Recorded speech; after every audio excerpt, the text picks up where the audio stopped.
You're listening to The Standard Podcast. Eye-opening for your ears.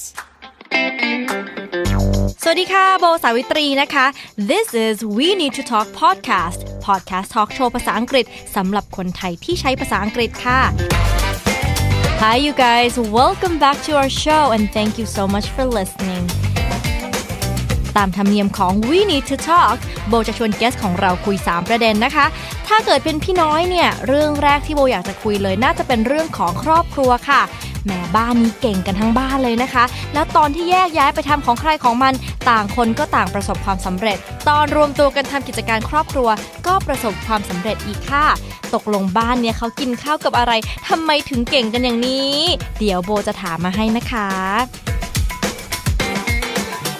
เรื่องที่2คุณผู้ฟังรู้ไหมคะว่าพี่น้อยเป็นคนชอบสะสมของเก่ามากๆเลยค่ะโบอยากจะรู้จังว่าเสน่ห์ของวินเทจหรือว่าแอนทิคทั้งหลายเนี่ยมันคืออะไรคนที่มี passion กับมันน่าจะมาตอบคำถามนี้ได้ดีที่สุดนะคะเดี๋ยวมาฟังกันค่ะ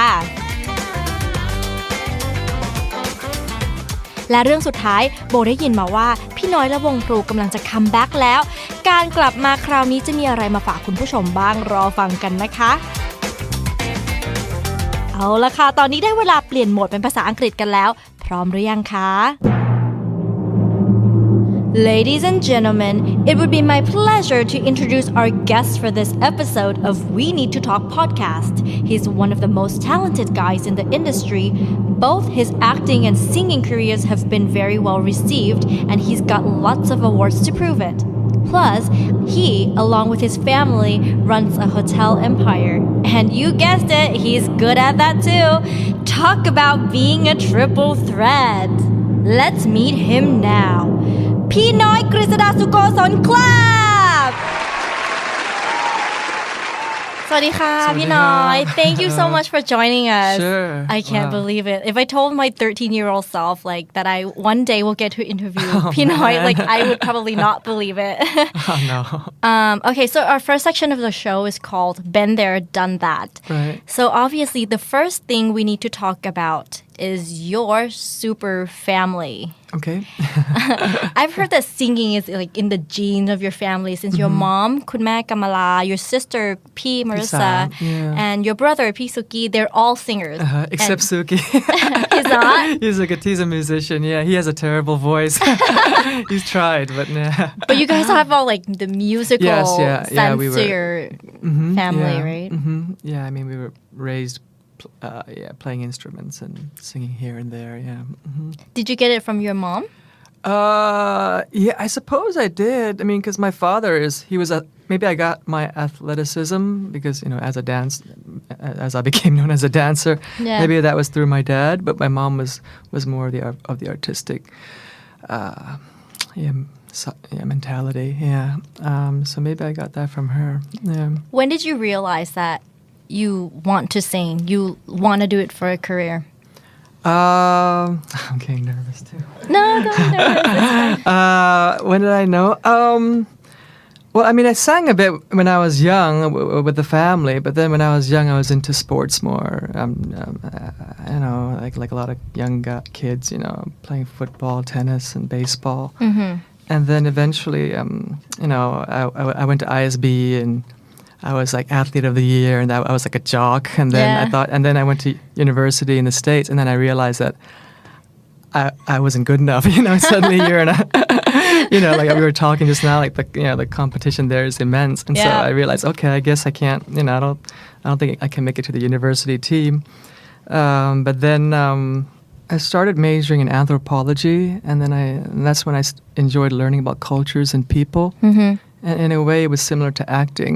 Back then, I thought that, okay, I wanted an outlet to release my emotions. And before, as an athlete, you could do it on the field. You could be somebody else and scream, and people are watching you, and there's so much vibe. Yeah. And I kind of missed that feeling. So I thought, where else can I have an outlet where I can just release my emotions? And so I thought, well, I can do that in theater, And so that's when I minored in theater arts. In acting and so forth. And as I was telling you, then I then I was in New York for a few years, a couple of years at the Stella Adler Conservatoire of Acting, waiting on tables, going on to auditions and so forth. And to be honest, I didn't succeed or anything. But you lived the actor's life. Yeah, I did. I know what it's like. Yeah, I know. I mean, I've been to, the whole Emma Stone audition. That in La La Land. I mean, I remember getting. You get in line, and they're casting for Joe, John, Mary, Jane, and Joe has brown hair. Might look Latino. Sometimes a Lucran looks Latino. I don't know. I could see that. And so they put you in that line. You go, and they give you a monologue. You memorize it. And once you get in the room, they look at you and they said, "Sorry." Not you. Just took one look and said no. Yeah, because they know that they don't want to waste their time. Yeah. They don't want to waste your time. So you have to understand it's business, it's work. Yeah. And so and then you wait and you study your monologue, you prepare it, and then just like that, they're like, "I'm sorry, sorry," and you're like, "Yeah, I get it," and then you leave the room. Yeah.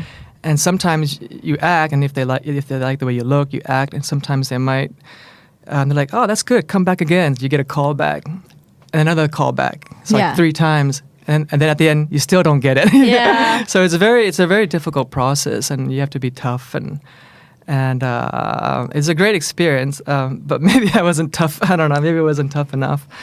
Anyway, but I was lucky. I was lucky because at that time, my brother Suki just opened Bakery Music, and he said, you can come back over here and you can sing. I remember, like, yeah, I can sing a bit. Yeah, maybe we can do something over here. And so that's when I came back, and then. That's how you got started. That's how I got started. Yeah. Oh, yeah. A lot of people thought that, I got started really quite easily. Your brother owns bakery. Yeah. But I was like, no, man. I've been through that whole rejection before. Yeah, and I'm sure a lot of people didn't know that you actually started from acting. Because in our minds, because in Thailand, we've seen you as the singer first, before the actor. Right. So we thought that you started with singing. Yeah, maybe it was all very new to me, the whole singing and dancing thing. I mean, and like I said, I started very late in Thailand. I didn't begin making music until I was 31, Yeah, and most people here start off at 6, 17, 21. Yeah. So, yeah. Yeah, I wish I started earlier.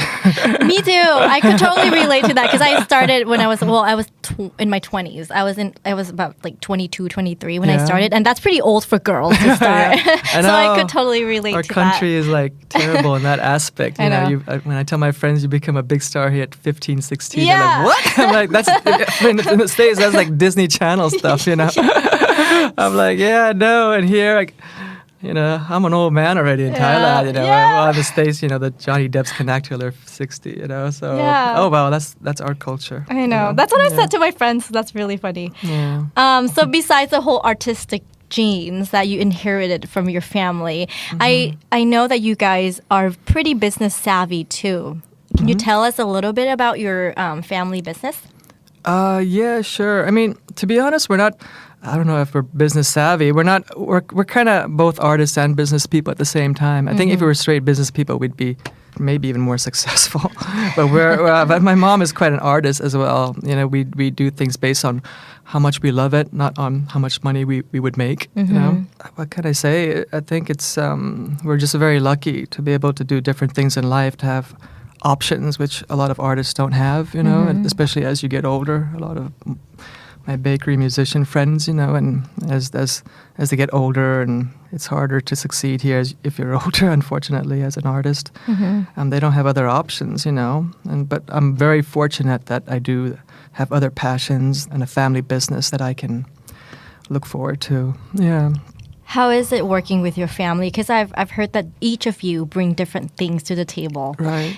I've seen in an interview you said you're the dreamer of the family, right? And each person's good at different things. Like your sister is good at accounting. Yes. And your brother is like the head of the chef, and you're the dreamer. What do you bring to the table as the artist? First of all, I'm really lucky I'm not the only kid. Yeah. Because I'm really bad. I'm really bad with numbers. I wasn't a smart kid at school or anything like that. I tried hard, but I wasn't one of those naturally gifted kids. And so I'm lucky, like you said, I have siblings who we all kind of like a jigsaw puzzle. One's good at accounting, one's great at marketing. Suki's a he's got a good business head, and I'm the to make myself sound cool. I think I give our properties soul. I'm I sort of the one who bring life to it. Almost like a director of a film. Well, I mean, in terms of like create the atmosphere and with ideas throughout the properties, especially the new hotel that was my conception that I decided to build, the Siam. And so, so I try to give it that soul, that energy, that intangible, the things you can't see and feel, but you just got to feel it when you get there. That's what I try to do. Yeah. And it totally worked because I've been there a while ago, and I could sense it's not your typical hotel. You don't feel like it's the normal structure, like the typical normal hotel. You walked in and you could feel the presence. Thank you. Yeah. Like you feel like you're sort of home. Thank you. And I think that's what makes it so unique. Yeah, thank you. All the tiring hours that you guys put into it, it's totally worth it. But that's what we're all after as artists. You sing a song, you want to give it that soul. I mean, you want it to be timeless, or you make a movie, you want it to be like Blade Runner, or The Godfather. It's got that energy in it, Yeah. Or a hotel. But it's just so hard. You don't know until you finish this. You can never prepare it. You don't know what's going to be like until the movie's done, until the song was recorded. And when you build a hotel, it costs millions to build a hotel. And you only have one chance, unlike songs or like albums where if an album flops, I might have another chance, or a movie, if the movie you do flops, you might have another chance. But a hotel is just one shot, so you got to get it right. And even as an architect, I mean, I'm not an architect, but I can see how difficult it is. The design, how you're going to make it. And I really didn't do music and didn't act for a while, just focusing on the hotel. And I heard your wife contributed a lot to your family business too, right? Yeah. You guys have been, you guys have been married for 20 years. Yeah, a long time. And you have 2 kids together. And how do you keep that marriage alive? Like they say, it's marriage is not easy. It's marriage is work. It's adapting. It's development. You realize that love develops into spaces you never imagined. I haven't heard the song. There's a song that Adele wrote that I heard about the concept, but I haven't heard the song. I think she just got married, and it's about how this is the end of love. A lot of people don't know what do you mean by that. You're getting married. When you're first in love and you want to hold hands constantly, you're on the phone for hours. You think of each other every day, and that it's a beautiful feeling, but eventually it's going to disappear. It's a beautiful feeling. It lasts years, but eventually love turns to something else. You respect your wife in a different way, and I'm not saying I don't want to hold her hand anymore, but I still do, but not like the early, when you're not first like in love. Giddy and like. I think that's what Adele was saying, that she knows it's gonna change. I'm not gonna, and you're gonna have kids. Your love goes towards your kids more than your husband and wife sometimes, and it just changes. And it's don't get me wrong, I still think my wife is pretty hot. I think she's really pretty. When I look at her, I still think she's dang, she's pretty. Yeah, and I still get jealous when guys flirt with her, and I still get gangster on. That's so stupid. I want to see you hold like the gangster Oh God, face. I do that. I'm terrible. But that's I've hot done that though. before, I mean, from a girl's perspective, like having your significant other be all like, just gangster. or just being protective of her. Yeah. We went out one night, and this was like a couple of years ago, and she was talking to this dude, and he wasn't flirting with. I don't know. He wasn't flirting with her, but she was talking. She had a drink, and he had a drink, and she bumped into him. The drink spilled on her. Yeah. And then he got mad at her, and he said "F you" to her. This is from afar. This was at, I think, Bed Supper Club when it was still existing back then. And then she comes to me and she goes, "This guy, he just told me to F off." I'm like, "Who?" And she goes, "This guy." And I was like, "Who?" And I was looking at him, and I was just like, "Okay, I think I can take him on." Because you gotta check out the competition first, right? I was like going gangster. I was just thinking like, this is my country. You don't tell my wife this, So what do you do when someone tells your wife to F off? Yeah. What did you do? If I was smart, I should have pictured myself in Ocean's 11, Ocean's. I should have tried to be like George Clooney or Brad Pitt and be calm. Yeah. Like, hey, dude, that's not cool. Apologize. But be cool. But I went berserk. I went straight to the guy, and I was like, I was like, you effing say sorry to her right now, or else I am gonna effing kill you. I was so stupid. I didn't know what to say. I was just so angry. And I guess when I get really angry, I can't control myself. And it's more part of my weakness, you know, and it rarely comes out. But maybe at that time I was prepared. I was doing a film role at the time. I was really into being a gangster too. I was doing Maybe the role got to me. I don't know. Maybe. But maybe I was doing too much method acting going on there. But it was really stupid. But I still. But you know, it's one of those things. What do you do when someone, hurts your wife? You know. Did he apologize? Yeah, he did. Yeah, he was like, okay, sorry. Good. Yeah.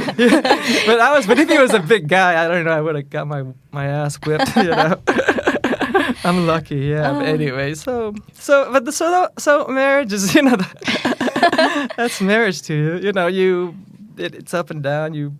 But as long as the respect is there for your wife, for your husband, and you really have to communicate. I mean, I know it's a cliche, but it's hard to talk, and especially you know, maybe people in Thailand are changing today. I know that because for us Thai people, sometimes we don't like to. You know, พูดตรงๆก็เริ่มแปลกๆ you know, you don't want it's hard. Actually, even for Westerners, it's hard when you do something wrong and you have to make up. It's hard to say sorry. It is, you know. But luckily now you have emojis and things like that. that does help. Yeah, when your wife is mad, just send the sad face emoji. No, we all do it. I do it too sometimes, actually. But I know that when once a year, we'll get like a really big argument, like a bad one where you know that, okay, it means that you have to change something about yourself now. Because as a relationship, you can never change who you are, but you have to be willing to adapt a little bit and just a little bit. And we've had like a big one where I know, okay, this is a big one, man. I got to do something about this or fix myself, or I've got to talk to her and not send an emoji. You know, I know the little ones that we get, little stupid things that annoy each other. That's normal, but the big ones happen every now and then. That's when it shows you how good you are. And like I said, saying I love you to someone that's a piece of cake, but proving it is really hard to show that you're a good man. Yeah. Aww. Okay, you need to play her this tape because she's gonna be like, "Aww." Your two kids, Finn and Rosie. Do they realize how famous their dad is? Oh, no. I always tell them, listen, you know, only people who know daddy are 28 years old and above. You know, if daddy goes to Siam Square, they don't know who I am anymore. You know. Not during the time when bakery was at Sam Square. Anyway, but that was the good old days. But yeah, I mean, and I tell them, you know, when daddy goes to America, no one knows who daddy is. Just in Thailand, and if you're 30 and above, they might know daddy. But I get a kick out of it when I'm not so famous to be a presenter of so many products like other dalas. But once in a while, when a movie comes out, and that's my chance to be on a big poster billboard, like 10 feet high, my face and my kids see that and they get really proud, you know. Yeah. so that feels that it's nice for your kids too. You just had a movie like a few years ago too, right? Look Tung Signature. Did your kids get to see it? A few years ago. That was last year, man. Was it last year? Just kidding. Sorry, I don't keep track. No, Look Tung was like 2 years and Kun Pan was last year. Yeah. Oh, did your kids get to see both of us? No, they don't. Actually, a lot of my films are just too violent. A lot of them are violent. Yeah. Well, Look Tung Signature wasn't, but that's why I was in there. I was in that movie for only like only 10 minutes. Yeah, it wasn't too much. No, they haven't seen it. Yeah, and the ones that I do that people seem to, you know, I think they'd rather see me kill people than kiss people. Yeah. It's too violent for your kids. But they're more in these intense emotional movies, and it's too much for them, you know. Yeah, for sure. Yeah. Wait until they're 18. Yeah, but no, they know. I try to tell them that showbiz is just, you know, it's just that sometimes it's not real, you know. It's just work. Daddy's going to work. Yeah. So one day, if your kids grow up and they didn't meet your expectations, if you could wish for one thing for your kids to become or for them to do in the future, what would that one thing be? And what do you wish for them not to do? No, let me think. To do, I guess there's all those cliche answers, but it is true, you know. It's just like my mom too, you know. I mean, sure, my mom wanted me to work in the hotel business at the beginning of the family business, but she knew that you've got one life to live. You've got to do what you love. She was supportive of that, you know. I wish my kids the same, to do what they love. Of course, you only have one life, one shot, you know. As long as you give it 100%, you know, I think. You know, this is part of my dad's teachings too, and people forget a lot. They always talk about my mom, and they forget that my dad's American, and he's just a middle-class guy. I grew up in a farm, you know, and he's taught me all those those American values of doing the best, proving yourself, you know, and that's what I want my kids to do. I don't want them to. I realize they're so damn lucky, you know. I know how lucky we are to. You know, we have a chance to go to school abroad if we want to. You know, we get to travel. You're so lucky. And my dad knew that when he. You know, coming over to Thailand, seeing how we were, you know, how the fortunate luck that we had as growing up, and he wanted us to he didn't want things to come easy for us. He wanted listen, it's going to be tough, and I want you to prove yourself, whatever you do. He doesn't want you to feel entitled. Yeah, exactly. Much. Yeah, I mean, taught us a lot of discipline, and so I want my kids to learn that too. That it's not. I don't want you to think that everything's going to come easy. You better give it your best shot and fail if you must. You know. I hope they'll learn, Yeah, I mean, that's why you're so grounded and humble. I'm sure your kids will absorb that. Yeah, I'm always too serious and sentimental. No, but, you know, you want them to not just work. You want them to find the right person, the right love. It's not always easy, you know. It takes time sometimes. But I'm not worried about my daughter. My daughter's pretty tough. Yeah? Yeah, she's like 8, 7. She's tough, man. She got it from you. No. From your gangster side of you. My gangster. She's tough. I feel sorry for her boyfriend already, man. God. Why? What are some of the tough things that she does? She's just how do I put this? When I had kids, I really wanted a daughter. I was really hoping for a daughter because I thought that girls would, you know, like a daddy's little girl and hug daddy and, you know, sons and everything. And when my firstborn, when it wasn't a girl, it was a son. At first, I was like, shh. I was like, God damn it, I want a girl. And you know, you go to the what do you call it, the ultrasound. You look, and I was like, oh damn, it's a boy. I see it. The penis is there. The freaking computer doll. I'm like, God damn, it's a boy.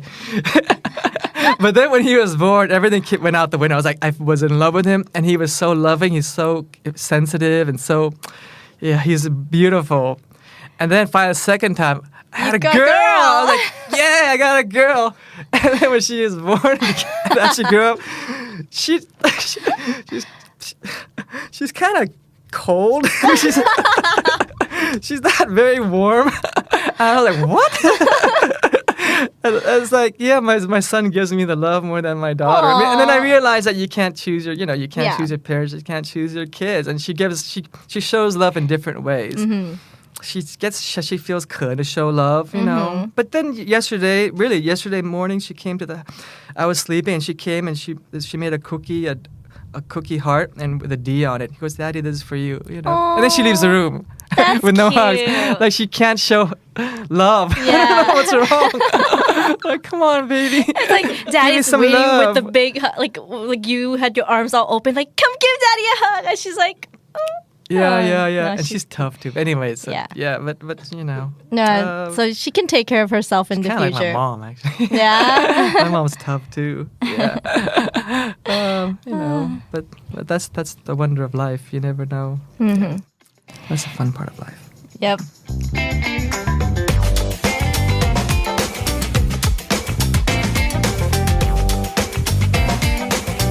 All right, now second, we need to talk about your vintage collectibles. So I've heard that you go antiquing. Yeah. Right? Yeah. That's so unique. What kind of things do you collect? Everything. Well, your taste change. I mean, it is my number one passion. I mean, if I make money here and there, I spend it on my family, traveling, and really antiques. I don't like clothes. I don't like gadgets. I don't like technology, anything like that. Yeah. But with antiques, I'm like a lot of people. Your taste develops over time. When I was your age, I was into the whole retro thing, and 50s, 60s thing. And I would look at older people, and I was like, God, how do I like that Louis shit, and all that freaking velvet stuff and chandeliers. That's so OTT. But now I dig that stuff, That's yeah. So do you collect stuff from all over the world, or is it strictly just Thai stuff? No, all over the world, everything. But I do love it. But my first collecting was from walking Tatujak back in high school and into hill tribe stuff. And so I like tribal wear, tribal figurines. I love ethnic and tribal. That's why I majored in anthropology. I love tribal artwork. And I still and from there then I got into retro and minimalism, things in Art Deco and Art Nouveau. But I always go back to tribal ethnic material. So but it's more about combining all the pieces together. I love that. Yeah. It's like people having everyone come and getting along with each other. So I love getting both Thai and European, mixing it up and having it tell a story. Like at the Siam, I make sure that every space tells a story. There's like you walk into a room, there's a meaning behind that room if you dig hard enough, if you look hard enough. And that goes with songwriting or acting. If there's a story behind each the song, if there's something more than just the melody than the hook, and then it's great. Yeah, so designing is the same thing for me. Interior design, you're creating a story in a room. Yeah, but you do that with the objects that you place in the room and have them harmonize and narrate something. That's beautiful. That's what I try to do. That's beautiful. Like it harmonized. I'm painting a picture in my head, along with your words. It's so pretty. How do you choose which piece to put in your hotel, and what type of which era or which genre of antiques do you put in your hotel? Well, different room has different themes, right? Yeah, it has different themes, but every room tells a story about Thai culture. I mean, when I built it, it was, the location isn't like downtown, and it's in the old part of Bangkok. So, and it's called the Siam also. And it was important to me that the hotel would tell a story about Thai people, about Thai culture. That's what, when foreigners, and the guests that would come to our hotel, I realized they're not guests who would come to go shopping, at Paragon or something, and with our location and so forth. I want them to come and experience Thai culture. Once you're at the hotel, take off your shoes, you go by boat everywhere. And while you're in the hotel, you see how Thai people, the cycle, the evolution of Thai culture from 1900s to Pachuban to present. So every room and every area tells a story about things that are part of our culture. Like there's one room you might get, how we like, Nang Sao Thai. And so you get really, original photographs of Pasara. Or if you go to our screening room, our movie room where we show films, there I've collected all these old Thai theater tickets, from the 40s, from the 50s. And so they see how we used to, how back in the day, for example, back in those days, going to the movies was a big deal because there were no shopping. It was one place where it's air conditioned and people can gather and say hello. Back then, before shopping malls even existed, so it was a big deal. It was monumental to go to the movies. So you kind of explain that about Thai people, So I have all these, original stuff in there. And if you go to our gym, there's a Thai boxing ring to talk about Thai boxing. We have guests come and learn about Thai boxing, and there I have Lumpini belts, all these original memorabilia that I collect. If you go to the spa, our spa, we have we also have a tattoo sakyan room. We've had celebrities go down there, not celebrities, but guests as well. And you go down and have a proper place where you have a proper tattoo, not like Superman tattoo, but where it's like a religious, where we take our guests to the temples before they have their tattoo done. So like I said, there's a meaning behind every space, and there's a part of Thai culture in each room. But sometimes you can also have fun. I think I always enjoy the element of surprise. I mean, for our screening room, and everything is Thai in terms of I show theater tickets from The Sound of Music when it was shown in Thailand. Really? Yeah. How did you find that? Where did you find that? I'm just kayan. I wake up at Saturday morning. I just it's like the laws of average. The more you go, the more chances you'll get something, even though you might not. But if you keep going, you'll find, out of 10 times you might get one or two things, So I come across great stuff. A Sound of Music theater tickets. I came across Psycho, Alfred Hitchcock's Psycho. But in the screening room, I have all of that in the screening room. But then I also, I saw an ET mannequin. Like they make an ET. Yeah. So something like that. It has nothing to do with Thailand. Yeah. But I'll put it in the room because it feels, ET, you feel good when you see ET, and it's nostalgic. Everyone, maybe the kids today, if you're 20, I'm sorry. I know. No, that movie came out before you were born. I love ET and I love the Rise at Universal Studio, and I got really mad when they took it out. Oh, really? Yeah, I got really mad. I used to love that ride when I was a kid. Yeah, so it's nostalgic, and it's a good feeling you see that, and even for Falang, for Westerners to see that, they're like, they feel good, a part of their culture is here at the Siam. So it's one of those things where you can make a connection. Yeah. So sometimes you can put things like that in the hotel, and not all over the place, but here and there to give a smile to guests and to all people, Yeah, so it's stuff like that, that you put an element of surprise in each space is always nice once in a while also. Yeah. All right, last but not least, we need to talk about music. So you're making a comeback in music. Yeah, I've been, trying to get back in the game and knowing what it's like to play 10 straight, 12, 15 straight songs. Because before that, I would be a guest singer here and there, and you sing a few songs. But to do the whole stretch is something new to me to get used to. So I've been playing gigs here and there like the old days, and having and finding new musicians to play with me, and it's fun. It's fun to see your new band members who are a generation younger than you, and it's nice. You play and they're enjoying it, and after the gig, everyone they're drinking beers and.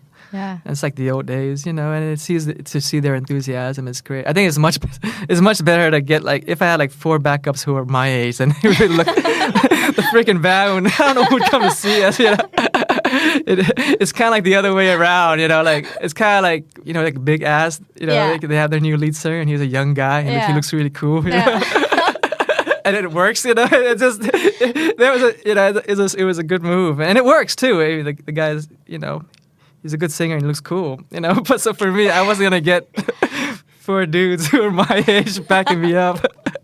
They're like a whole bunch. So I got young. But they're really good.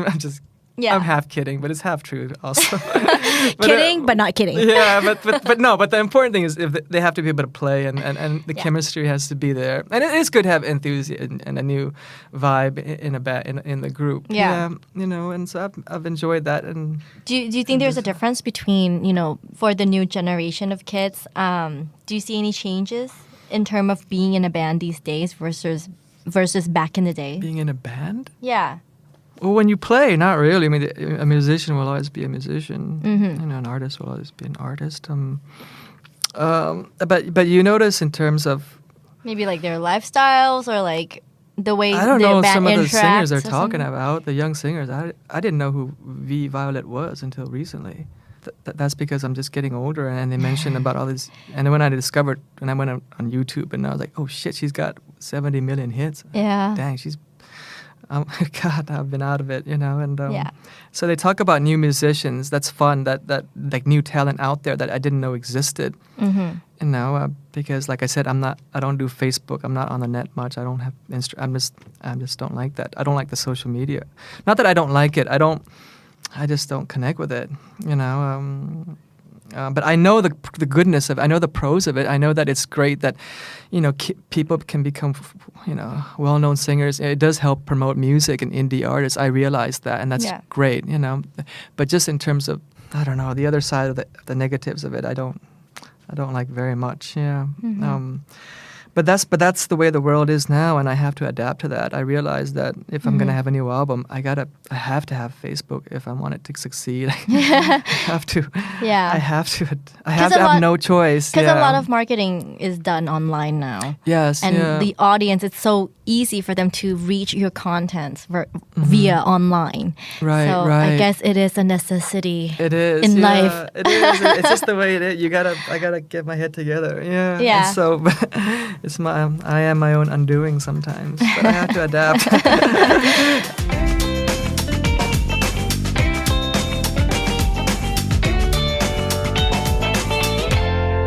What's your plan for this album?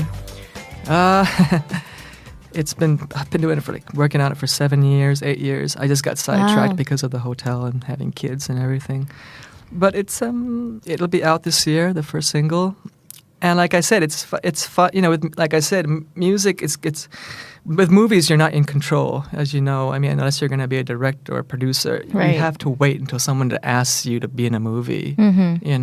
You're not in control. And once you're in the movie, it's up to the director how they're going to edit it. Sometimes I read a script, it sounds good, but when I saw the movie afterwards, I'm like, damn, what happened? Or I'm like, why'd they use that take? When I acted, there were better takes that I did, Yeah. But you have to understand it's a teamwork effort, and it's more of the director's vision, not your vision. It's not the actor's vision; it's the director's vision. Right. But with your album, it's my vision, so it's my baby, my music, and okay, if I'm not in an inspirational movie, I'm gonna write inspirational songs, and doggone it, I'm gonna act in my own music video and then do something cool,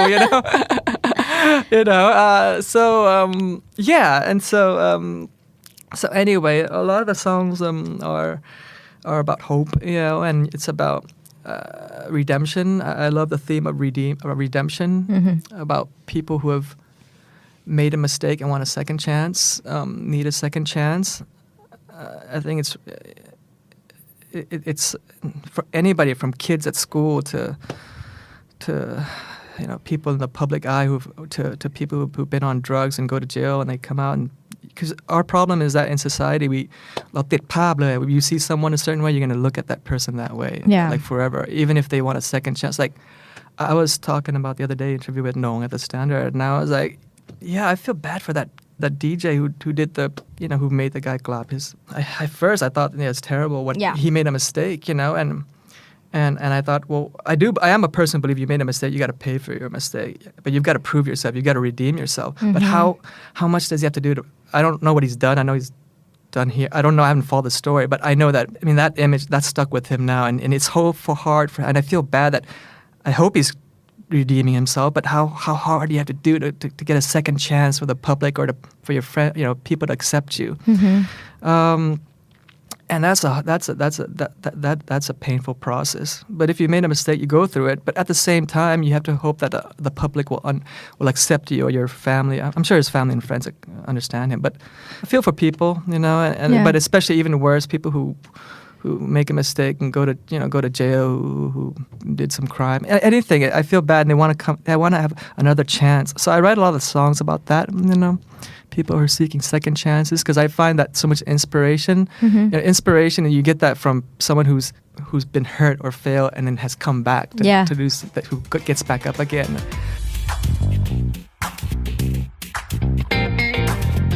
Is there anything you want to say to your fans or our listeners who are waiting for this album? Okay, yeah.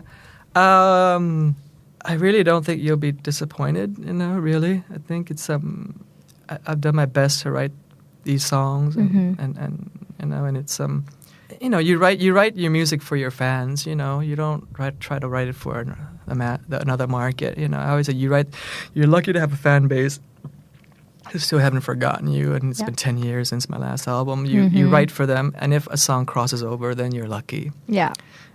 It's hard enough to have a hit song today, But I promise you, they're really good songs. I really, after 10 years, I wouldn't come out with crap stuff, I'd do my best, and it's, and I think at least one song's got to connect with you or touch you, Yep.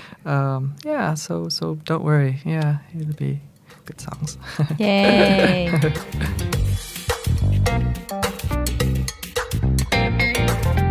All right, so our next section of the show is called What's Your Take On?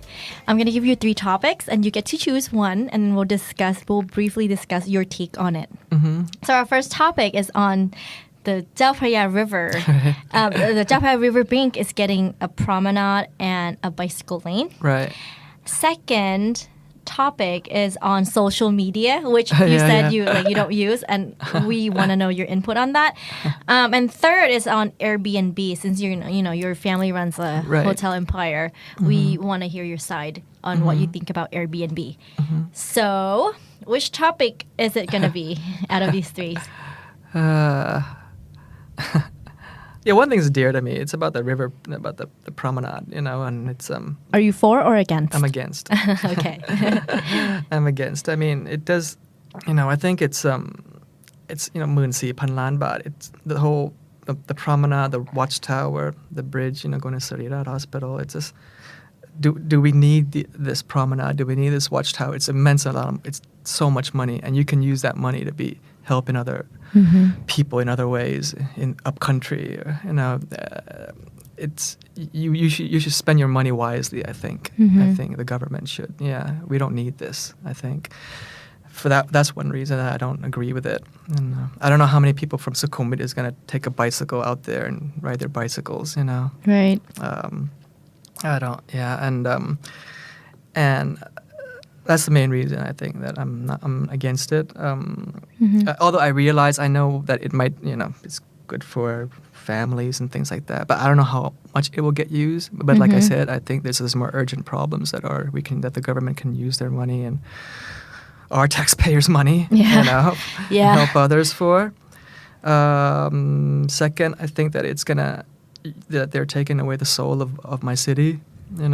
They've already taken all the food stalls that they've chased out, and along Tatchak they used to sell things on the street. They've taken that out. That's our soul, man. You're taking it away from us, from me, and especially because I love old Bangkok. I moved my life there. I built a hotel that talks about old of Siam, and now suddenly there's a modern river promenade. I'm not even sure it's going to be a promenade. It's going to be. I don't think it's. The promenade's a nice word. It's going to be, you're going to see, big, huge columns going into our river in there. And you're going to see a big concrete slab. You're not going to see trees along the river like you see. I might be wrong. I don't know. But from the history of what I've seen it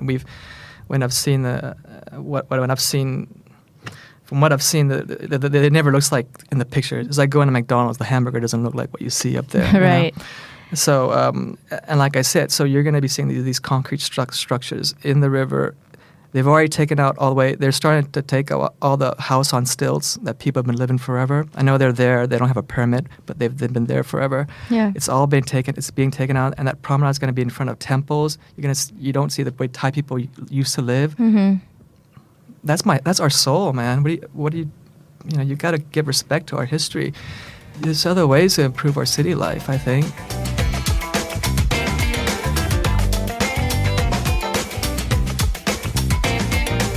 So our last section of the show is called What If? And this is where you're going to get to draw a question out from a jar, Miss Universe style, and answer these questions. They're really fun questions. All right. So choose one. All right. And I'll read that for you.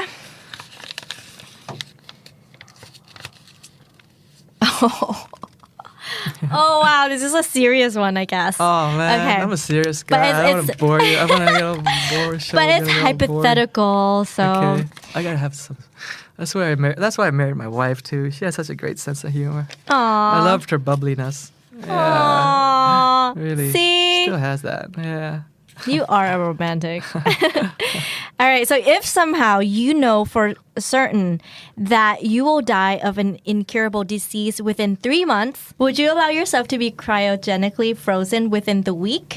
If you knew it would give you a modest chance of being revived in 1,000 years and living a greatly extended life สมมุติว่ารู้ว่าจะตายแน่ๆใน3เดือนด้วยโรคที่ในวันนี้ไม่มีทางรักษาคุณจะยอมถูกแช่แข็งไว้เพื่อฟื้นขึ้นมาในเวลา 1,000 ปีให้หลังเพื่อมีชีวิตยืนยาวอีกครั้งในโลกอนาคตหรือไม่ข้อแม้คือถ้าเกิดแช่แข็งต้องทำภายใน7วันเท่านั้นดึง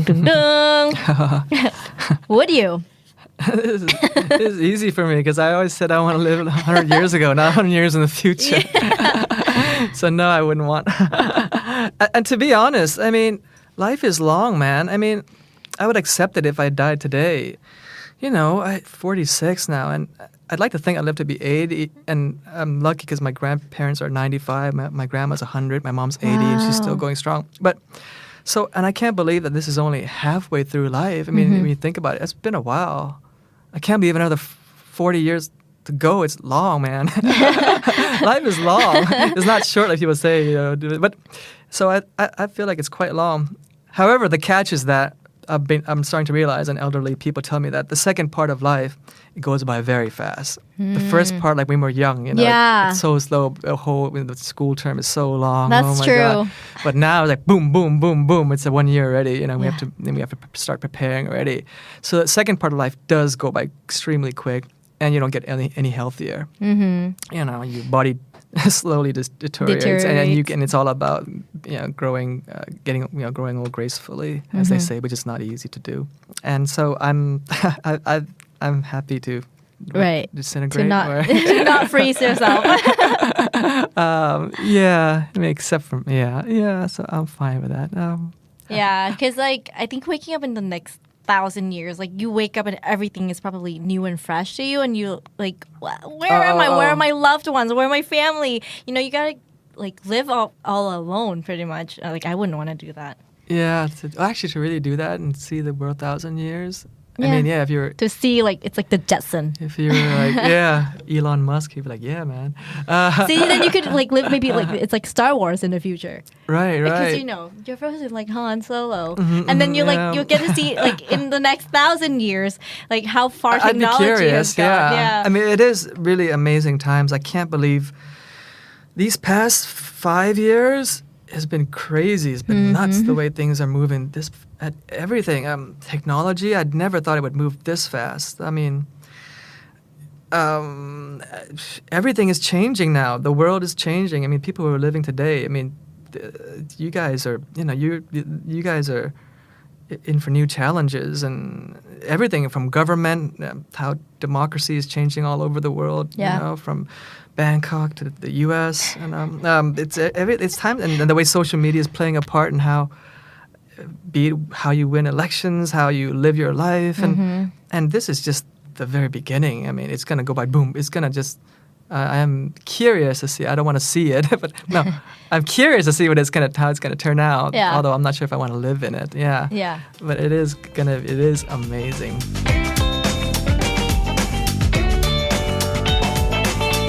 Oh, thank you so much for coming on our show today. Sure. It was such a pleasure. I get to see a different side of you, and it was so much fun just getting to know you. So thank you for being on our show. Thank you. Thank you so much, everyone. Yeah. Wow, I was nervous on that. Oh, but you were so good. Yeah, once I get into it, then I'm... You're listening to The Standard Podcast. Eye-opening for your ears. สวัสดีค่ะโบสาวิตรีนะคะ This is We Need To Talk Podcast Talk Show ภาษาอังกฤษสำหรับคนไทยที่ใช้ภาษาอังกฤษค่ะ Hi you guys, welcome back to our show. Thank you so much for listening. แกสของเราในวันนี้นะคะเป็นที่รู้จักไปทั้งประเทศแบบเปรี้ยงปร้างมากๆเลยจากเวที The Voice Thailand Season 2 นะคะแล้วจากนั้นนะคะก็มีงานเพลงออกมาเรื่อยๆรวมถึงผลงานการแสดงภาพยนตร์ชื่อดังอย่างเช่น Freelance ห้ามป่วยห้ามพักห้ามรักหมอและพรจากฟ้าด้วยนะคะวันนี้ดีใจมากๆเลยที่จะได้มานั่งคุยกับเธอแบบตัวเป็นๆนะคะ Let's meet her right now. Please welcome Violet Wautier. Yay! Hello, everyone. สวัสดีค่ะน้องวี สวัสดีค่ะ So nice to have you here. So welcome to the show. Well, thank you. Thank you for being here. First of all, even though this is the first time you joined our show, Okay. but your name has been mentioned on our show several times For by real? our guests. Yes. 2 different guests, actually. Okay. Here's proof. Do you think there's a difference between, for the new generation of kids, do you see any changes in terms of being in a band these days versus back in the day? Being in a band? Yeah. Well, when you play, not really. I mean, a musician will always be a musician. An artist will always It's be an Pinoy. artist. Yeah. But you notice in terms of... Maybe like their lifestyles or like the way I don't the know band some of the singers interacts they're or talking something. about, the young singers. I didn't know who V Violet was until recently. That's because I'm just getting older, and they mentioned about all this. And then when I went on YouTube, and I was like, oh shit, she's got 70 million hits. Yeah. Dang, she's... God, I've been out of it. This is huge. And, I mean, like, Pinoy is talking about me. I thought we were just like crossing each other in the awards, like movies awards, and I was like, oh my god, that's Pinoy, and he's like, he knows who I am, and he recognizes your music. Yeah, that is huge for me. I mean, I saw him on the stage, and he was like accepting the award, and he has the speech and things like that, and I was like, oh my god, that's Pinoy, and he's so nice how he talks, and he's so like น่าเอ็นดูอ่ะ when he's like I mean he's trying to speak Thai but he couldn't think of the words so I was like ลุ้นแทน him มาก How does it feel to have him recognize you as an artist? I don't know how to describe this feeling. I mean it made me really happy and it feels like does he really knows me? He's listening to my song for real. Like I wasn't so sure but I mean since he said it I mean wow. Yeah.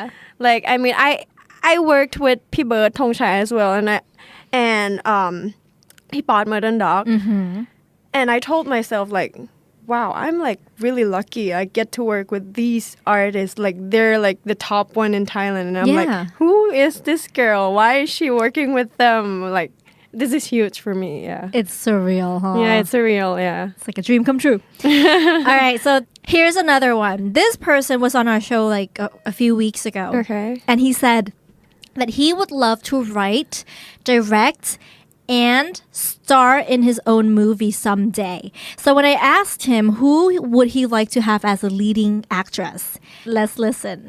But if I had to choose a girl, okay, let's go back to this. If I had to choose a girl to play, who do I want to make out with? Let me see. Oh man, there's so many. Who is this? There's one girl that I really look up to as an actress, Jessica Chastain. She's amazing. Good. Yeah, she's good. But you know what? Like, I actually actresses here because being in the industry here there's actually some really good actresses such as Violet Voltier which I did a music video with recently. It's Joseph right her single came out Drive the first international I was single like who is this because now she's like an independent artist. Oh he's a great she's like signed by actor Universal. he's really great He studied but then now she's yeah he told me like in England now independent and that's why she released like an international song yes and it's really good really good really good and she's gonna video. release an album it's like high hopes wow and she's a really good actress really good like she's been in that's so sweet so she's another one to like actually you know what I would choose her Yeah, so that was thank you Joseph from the Face Men and the Face All Stars. So how was your experience acting with him in your music video? Well, I didn't expect anything at first, and so like when we shot the music video, I was really surprised by his acting, because he's a model. Yeah. And I didn't expect him to like act so well. So when he started acting, I was like, oh man, this guy can act, like really can act. So I feel like I made like the really, really right decision to choose this guy as the main actor for the music video. So yeah.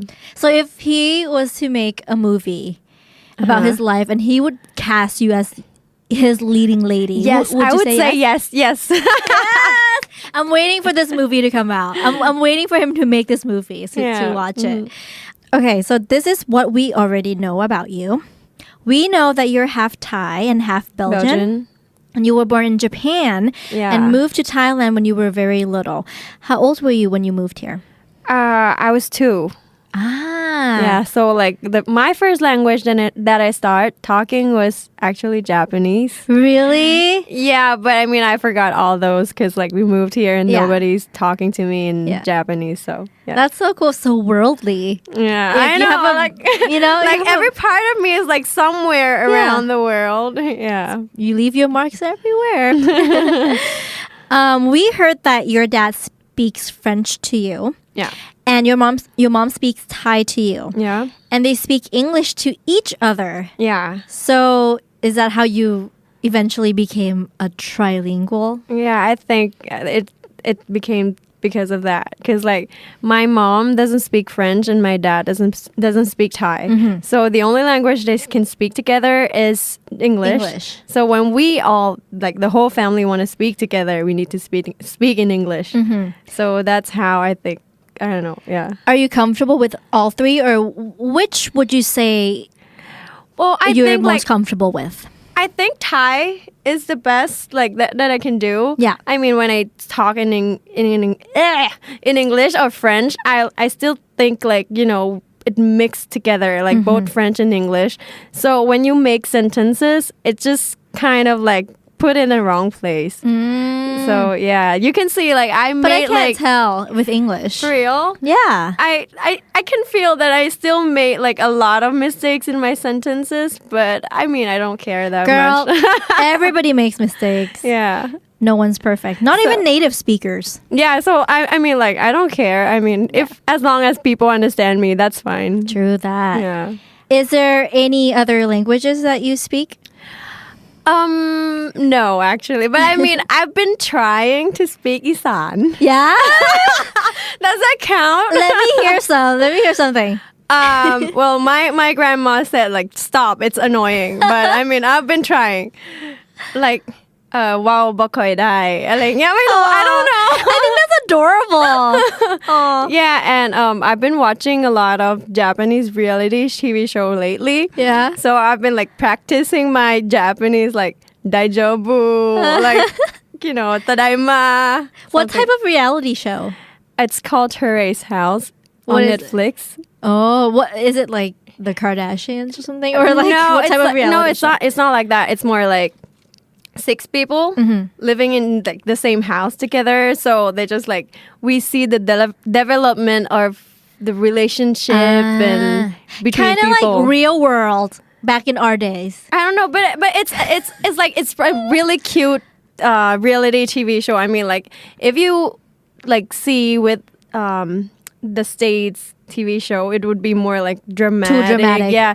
But this one is really cute, really soft. I thought like, okay, maybe it would be boring, but actually it's really interesting. I mean, this is like a golden way to study acting because like it's so real. You can see all the reactions. Yeah. Yeah. It's fun. Yeah.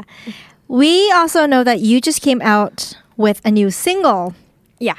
an international single called Drive. Yes. Which, you know, Joseph mentioned earlier. Yeah. So, how happy are you with the feedback with the single itself?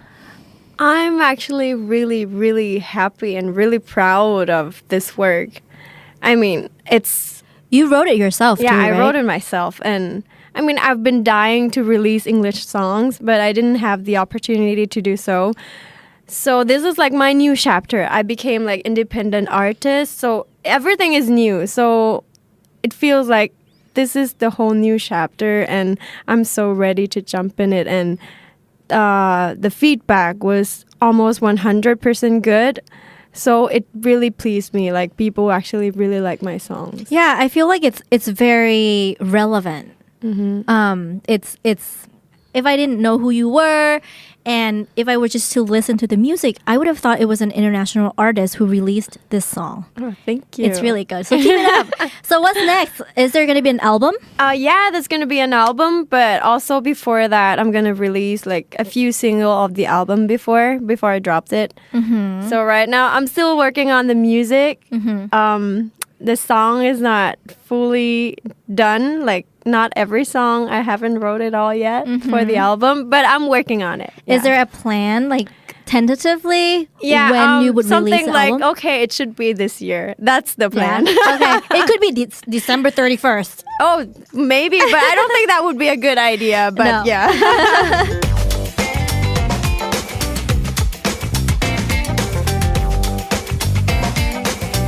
All right, now we need to talk about your AFS year in Canada. Ooh, that was the Yes. golden year of my life.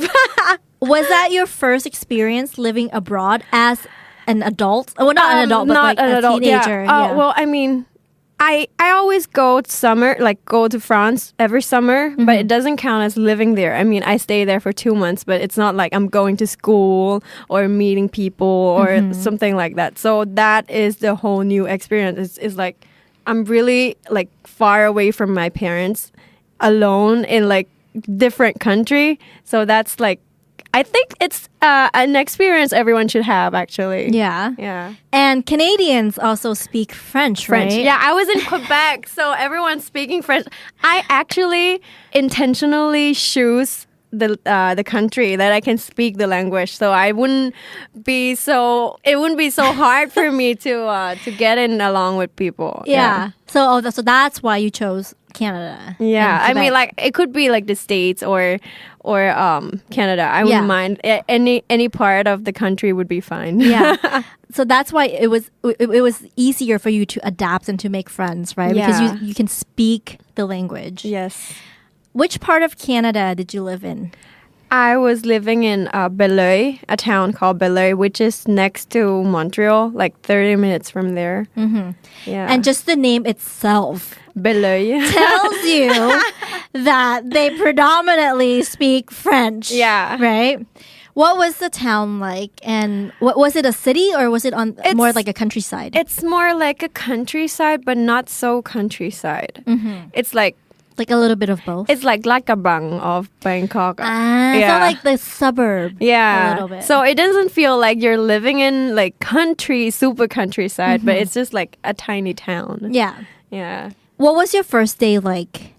Do you remember? I remember me asking myself, like, what have I done to myself? Why would I put myself in these positions? I mean, like, I was great back home. Why would I like trying to suffer myself like somewhere else? Yeah, that was my first thought, and I cried myself to sleep that night. Why? What was your first day horrible? Like what happened? No, it wasn't What did you horrible at all. But I experience? mean, like, it just shocked me. Like, okay, this is really happening. Yeah. For like the rest of the year, I don't know what's going to happen. That was like the idea of it. And like the first day of school was really scary because I don't have any friends. I don't know where the class is. I was late to the class because I didn't know how to go to the class. Like, yeah, but in the end, I made friends. Yeah. And I was happy with my first day, actually. Yeah. You just needed time to adapt. Yeah. Tell us about your host family. My host family. Because I mean, we've had a few of our guests who have been in the AFS program. You as well have been somewhere, I think. Yeah, I lived with family members, but I didn't go through AFS. So I had a good host family because they're family. But I've heard of horror stories of host families, of different host families. How was yours? My host family was actually really nice. Yay! But there's always a but. There's a but, yeah. They are kind of different from other families. They're really introvert. They're really closed. And I mean, my host sister and my host brother have like a kind of mental problem that they have to go to a special school for these kind of kids. I mean, like it's like dyslexia or something. I'm not sure like how they call it. Like a learning disability. Yeah, learning disability. And my host brother is a little autistic. So the family is pretty protective because they don't want people to bully their them. kids. Yeah. And they just had this idea of me being around the house all the time, which I'm really extrovert person. Like I go out a lot. I hang out with friends all the time. Yeah. And they're just like, why you're never home? Aww. And I'm like, I'm sorry. I'm just like this is my new like experience. So I'm just having fun. I mean, like I spend every Sunday with them and things like that. But I don't know, like, you know, and until one day my host dad was really, really mad at me.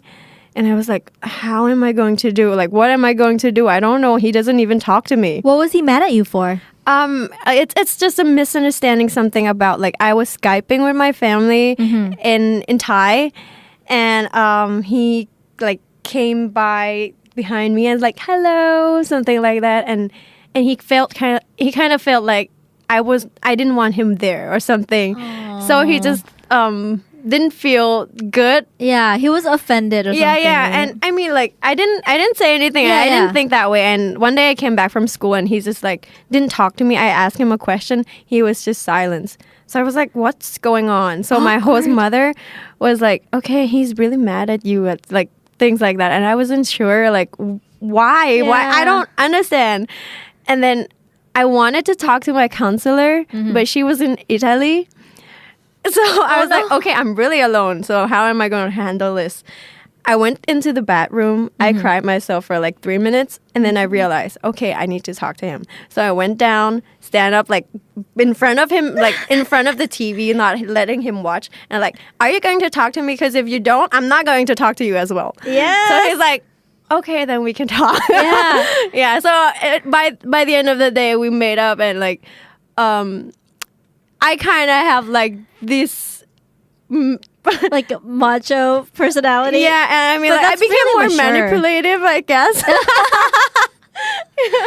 But that's very mature of you to handle the situation the way you did. Well, because I don't know how to handle like other way. So I mean, like, we need to talk. Like, We need to talk. Just like, yeah, Yeah. Oh, okay. yeah. That's cool. I mean, I'm impressed because I mean, thank you, counselor, for being in Italy. Yeah, because, sure. You Yeah. know, you handled the situation really well and you resolved it by the end of the day. Yeah.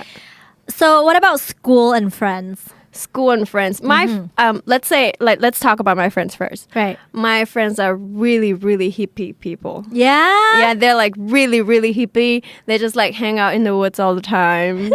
And like we have like this party in the wood. Like with the bonfire and everything. We have the bonfire as well. Yeah, but not in the winter, just in the summer. Yeah. In the winter, we go to like friends' house. Mm-hmm. Yeah, and they're just like really, really nice people. I mean, my school is pretty cool because like, I mean, we have nerds people. We have different kind of peoples, but we don't have that much bully people. Mm-hmm. So even though the popular kid and the not popular kid are friends still. It was like that at my school too. Yeah, so I was like, I didn't experience the kind of like the harsh high school, genre. Like in the movie. Yeah, it's not like that you for weren't me. the new kid who was bullied. No, I mean, no. Yeah. I wasn't bullied at all. And I mean, I even had like this problem with a younger girl another year. I mean, like in the canteen, we have like oven, the microwave. Yeah. Because like a lot of people bring their foods to school. And normally it should be warm by 2 plates only. Yeah. But what we do is like we just stuff all the foods in and we don't care like how long it takes to heat in the food. Yeah. But yeah, that's what we do. And one day I was warming my food and then I went back to my table and then I came back to get my food. And my food was out of the microwave. And I saw this like junior year. She was like standing in front of it and I was like, why is my food out here? She's like, oh, it's not getting hot, so I'll just like take out. And she's just like caring about herself. And I was like, this is not the way it works. So I just stuffed like all the food in it. And like the younger year, like the freshman one, they're just like, they don't know how to handle the situation. Yeah. I just take their food and stuff in the microwave and it's like, do you have a problem with this? And she just shut up after that. Good for you. Way to stand up for yourself and for others. Yeah. Dude, I love it. And I mean, to our listeners, you probably have seen V on TV. You're tiny. Yeah, I'm tiny. You're like me. We're very really small tiny frame people. Yeah, but we don't like. But we're not scared. We're feisty. We don't take crap from people. Yeah, and even though it's not our language, we're just gonna like, we don't care. I'm just gonna like stand up for myself. This is not right. Yes. Yeah. What was the most exciting or outrageous thing you did back then? Maybe it's something that you've never done before, Okay. or something you actually did it for the first time in Canada. Does burning the kitchen count? What? No, I didn't do it intentionally. How? What? It When? was Where? an Why? accident. It was an accident. I was because I mean I don't cook. Mm-hmm. But when I have to go there, I mean, I practice my Thai food to cook for my family. And they didn't have like the pot to cook the rice. Yeah. It's not automatically that thing, so I have to do it like manually. And I mean, I forgot about that rice. Yeah. So it burned. And it smells bad. It smelled really burned. And then I opened the cover. Lid? And I saw like it was all black and I was panicking. I was like, what? So I took out the pot and put it on the counter. but the counter was the plastic. So it just like burned, like And melted? it leaves mark. And no, it just melt, and it's likeพองตัวขึ้นอะ Oh my it's swollen and then it breaks, and I was like, damn, what did I do? And then I laughed, like I laughed really hard, and then my host dad just came in and he's like, what are we going to do? I was like, no, it's okay, I'll pay for it, don't worry. He's like, no, it's not like that. But I mean, it wasn't something serious, but he was like really shocked with that kitchen incident. So after that, for a week, he went to buy like small bricks. Yeah. And then he just put it on that counter. So he says like, okay, now you can put the pot on it. It's not gonna burn. Oh, he's so sweet. At least he didn't ban you from cooking. No, he's not. You know, at least he's like, oh, you can still continue Cook, doing but what at you're least doing. don't destroy the counter again. I love it. Did he ended up fixing it? No, we didn't fix it. We hid it under the granite brick. Yeah. Oh man, that is funny. Yeah. How do you think you changed after 1 year being abroad? Was it a good experience for you overall? Yeah, it's a really great experience for me. And I mean, I grew a lot from there. Before that, I was like a really bitchy person. Really? Yeah, kind of. I mean, like, I'm a judgy person before that.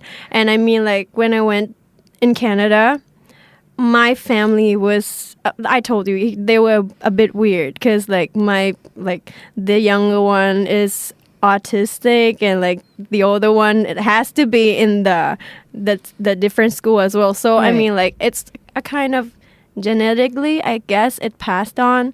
So they have like different kind of personality with the society. Yeah.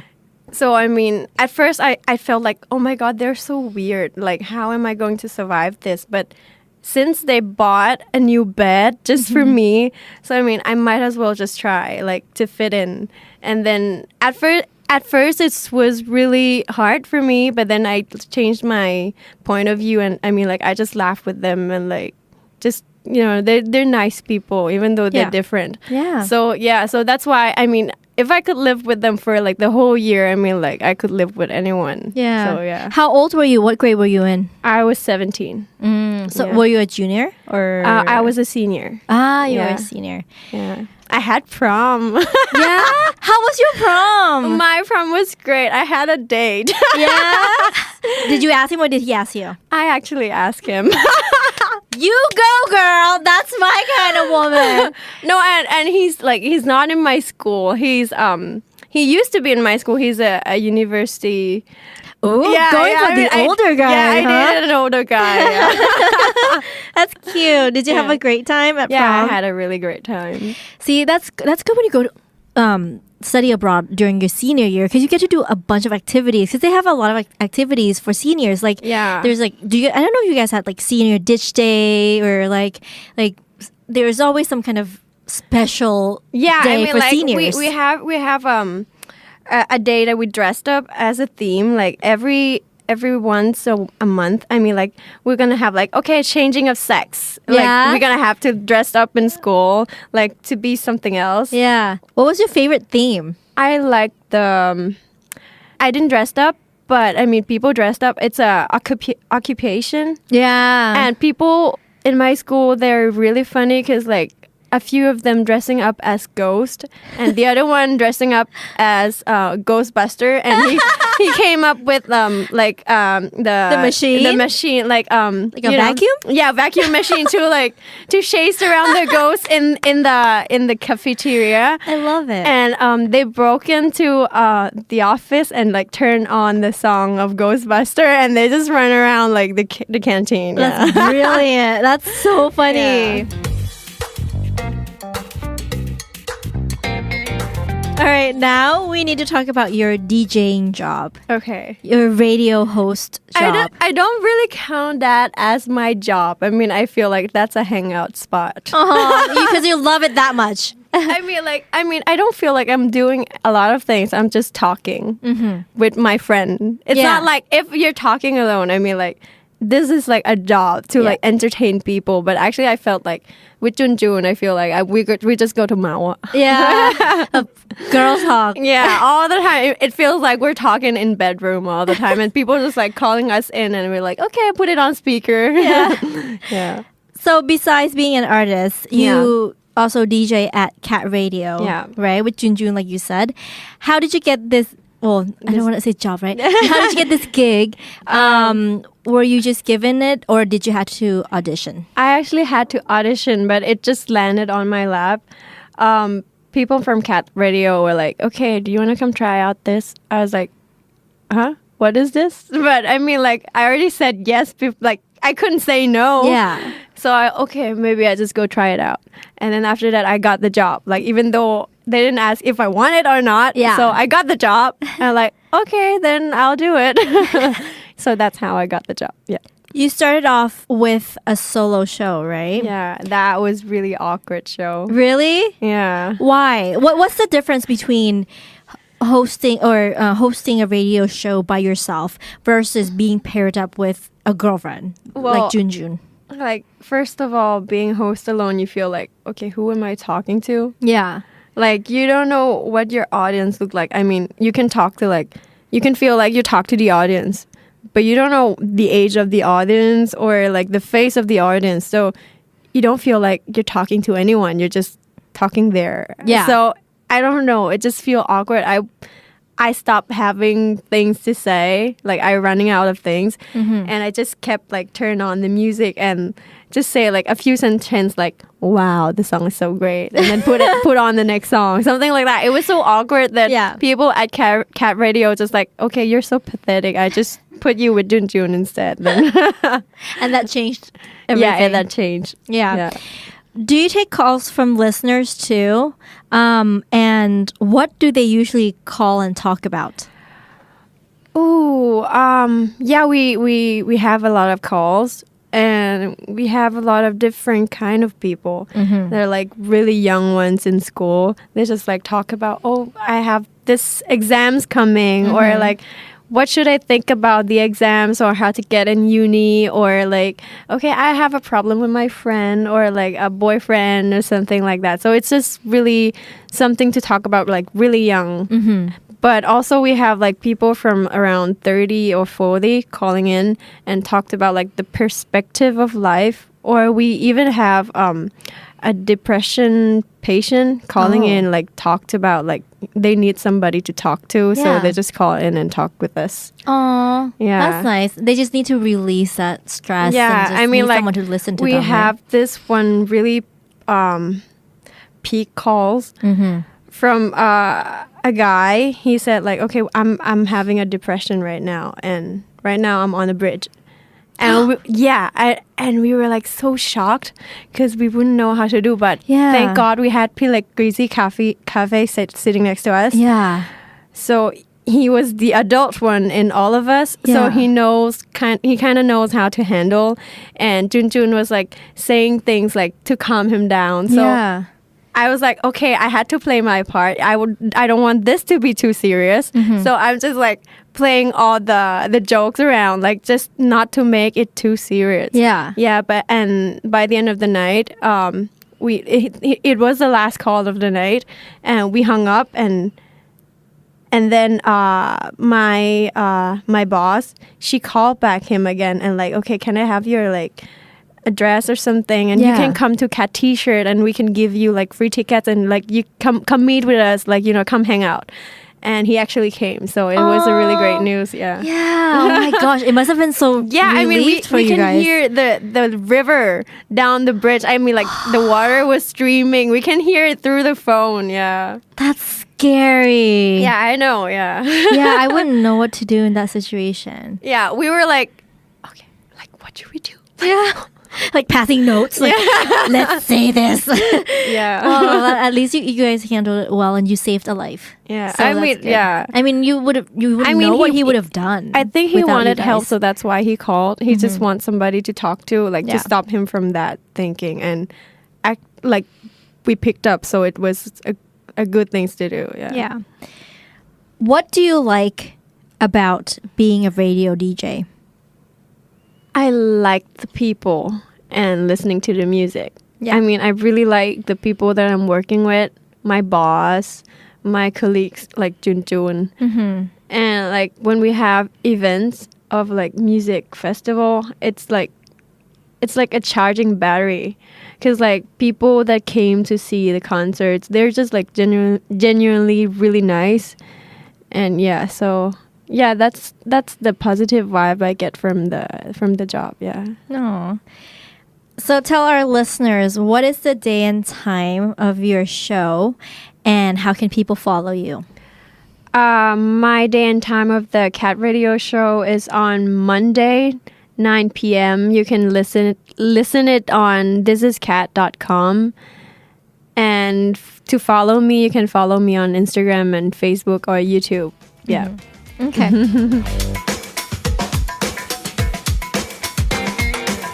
How do you say violet in French? Because you said it earlier when I asked you, and you said it so beautifully. I can't. It's like Violette Woutier. Yeah, it sounds so sexy. It's really French. Yeah. And like when you hear French, you're just like, oh, no matter what you said, you're like, oh my god, so clom, you know. It makes you like, oh, it's so sexy. But you know, I actually have a problem pronouncing my name in English. Because like I always know how to pronounce it in French. Yeah. So this is like my real name. It's Violette Woutier. Yeah. But I have to say in English, I like it's Violet Woutier. I don't know. It doesn't sound really right. I mean, sometimes I just cheat my name by saying, yeah, I'm Violet. Yeah. Like yeah. But I don't like the name Violet because it's not my real name, but it's easier for people sometimes. Yeah. So Violette will come back next week and talk more and also play all the fun games that we have ready for you. Okay. For us to get to know you a little better. And of course, we'd like to invite all of you to play along with us. So please, next Wednesday, join us here on We Need to Talk podcast at the Standard Podcast. You're listening to The Standard Podcast. Eye-opening for your ears. สวัสดีค่ะโบสาวิตรีนะคะ This is We Need to Talk Podcast Talk Show ภาษาอังกฤษสำหรับคนไทยที่ใช้ภาษาอังกฤษค่ะ Hi you guys, welcome back to our show. Thank you so much for listening. Still here with us this week, Violette Woutier ค่ะใช่ไหมเพราะแบบเราพูดแล้วพอพูดภาษาอังกฤษแล้วมันไม่พอเนอะมันสู้แบบ French ไม่ได้อะมันจะเป็นต้องแบบ Violette Woutier. Yeah, Woutier. Welcome back. Thank you. So this edition of We Need to Talk will have more fun with our games in We Need to Play. What is this kind of game? Oh, you'll see. We have a lot of games ready so our listeners can get to know you better. So are you ready? Sure.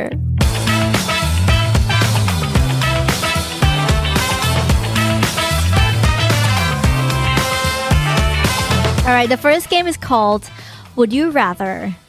Would I rather? Yeah. Okay. So you have to choose. I'm going to read you like choices. And then you have to choose one and tell us why. Can I make up my choice if I don't like the choices that you give me? Sure. Our guests can do whatever they want. So you can do whatever you want. Okay. All right. Would you rather see everything only black and white or smell nothing for the rest of your life? Oh my God. I mean, smelling is pretty important to eat. Yep. It's like, but also like seeing colors is, but I guess if I have to give up something, I would, that's not smelling then. Really? Yeah. Oh, okay. Why? Because it might help me to eat more. Because I'm really tiny and I'm really thin and I have a problem with like eating a lot of stuff. Yeah. So if we get rid of the smell, maybe I'll grow more. So maybe I'll gain weight because I don't smell the. Yeah. I guess. Would you rather communicate by singing everything you say or talk only in monotone like a robot with no emotions? I would talk in monotone. Yeah? Yeah, I mean, like, I'm basically doing it now. So, yeah. I mean, a lot of people say that my voice is really monotone, like, when I'm talking. Really? Yeah. No. Right? I mean, because you see my face expression. Ah. But when, like, you just listen to my voice, it's gonna be really monotone. No, but I'm sure if you had, like, if you really had a monotone voice, then they wouldn't hire you for a radio job. You must have some, like, you know. I don't know. Okay, we'll go with the robot voice then. Would you rather, oh gosh, be bald or have 10 meters long hair? Like Rapunzel. What is this kind of Ask question? him. Can Well, we these are cut it fun. after? Yeah. Yeah, then I'll choose the long hair and I'll cut wait, it. can she cut it? No, I can't cut it. You have to keep it like Rapunzel. It keeps on growing. Oh, so maybe I'll just have the bald head. Yeah. So and I can wear a wig instead. Yeah. Good solution. Would you rather triple the size of your hands or triple the size of your feet? I would triple the size of my feet. Yeah, why? So I can stand more like solid. Yeah. Are you having problems standing? I mean, I have a problem with knowing knowing my body. Yeah. I mean, I keep walking into stuff like you know, the shoulders just hitting the door or like you close the door on your hand, like something like that. I mean, I don't get it. I mean, it's my body, but I don't know them. Me too. I always run into corners of tables. Yeah, that's what happens. So I mean, like, so maybe having the foot might like help me when I hit something. I wouldn't fall. It'll stabilize you a little bit. Would you rather be at the ground zero where an asteroid hits the Earth and experience a super quick death, or be as far away as you can and take a chance on surviving in the post-apocalyptic world, which would basically mean going back to the Stone Age? I would go to the Stone Age instead of dying. Yeah. Yeah, I mean, like, it could be fun or it could be really scary. But I mean, like, something could happen still. I mean, like, if you die and then, like, you're in the heaven and, like, you see, like, oh, actually people lives a lot. You're going to be like, oh, man, I should have lived, like, you know. Yeah, so maybe I'll survive and then we'll see, like, what goes afterward. Yeah. That's what my husband, he's like, every time we watch some kind of movies on, you know, like natural disasters or, you know, alien movies or something like that, he's like, I wonder what it would be like. I want to be in this kind of situation, but I don't want to die. Yeah. It's like, I want to be in these situations, but we have to survive. Yeah, that's what I'm saying as well. Like when I watch like zombies movie, I'm like, I'm pretty sure I'm gonna survive this. I'm pretty sure I know how to keep myself safe from this zombies. Yeah, because you know how to take care of yourself. All right, our next game is called Finish the Sentence. I will be in my best mood when I eat. Chocolate. Ah, yes. All right, next. My most favorite French word is. French word? I don't know. French is not my favorite language because it's so hard. But for the word, I think probably I don't know. Like I really don't know. Maybe j'adore. Maybe that word. Yeah, it sounds really like romantic. Yeah. And positive and French. Yeah, because it's like about love. And also, I also like croissant. I thought you were going to say like chocolate. No, like croissant. This is like a good word as well. Yeah, it's very French. It's very French and very delicious. Actually, in Belgium, we have this kind of bread. Mm-hmm. It's called pistolet. Uh-huh. We don't have it in like France. It's so good. I mean, I had like it's like a bun like this. Mm-hmm. It's round. It tastes like baguette, but it's not as hard as baguette, and it's round and it's it's perfect. I don't know how to say it. I mean, it's so perfect and you eat it with chocolate. That's like the best day of your life ever. When you go to Belgium, just remember to buy a pistolet. Note to self. Yeah. Listen to this episode if I ever get to go to Belgium. All right, next. I can't live without. I can't live without water. Obvious Like, answer. yeah. I mean, like for sure. drinking and for cleaning and Yeah. for like, I mean, I cannot go to the bathroom without the, สายฉีดก้น Yeah. And I mean, like a lot of times in France, I mean, they don't They don't have the, one, right? Yeah, and I feel like okay, I need to go like เอาทิชชู่แห้งๆไปแบบโปะกับแบบก๊อกน้ำอะไรเงี้ย so yeah, so I don't think I can live without water. Yeah. If I had a daughter, I would name her Melanie. Ooh, that's a good one. Yeah, I actually have this name like since I was 10. Like I really like this name. My dad was gonna name my brother Melanie if he was a girl, but apparently he's a guy, so his name is Gan instead. Oh. Yeah, so my mom and my dad they had this agreement. If they have like a daughter, my dad's gonna name them. But if it's a son, my mom's gonna name like the son.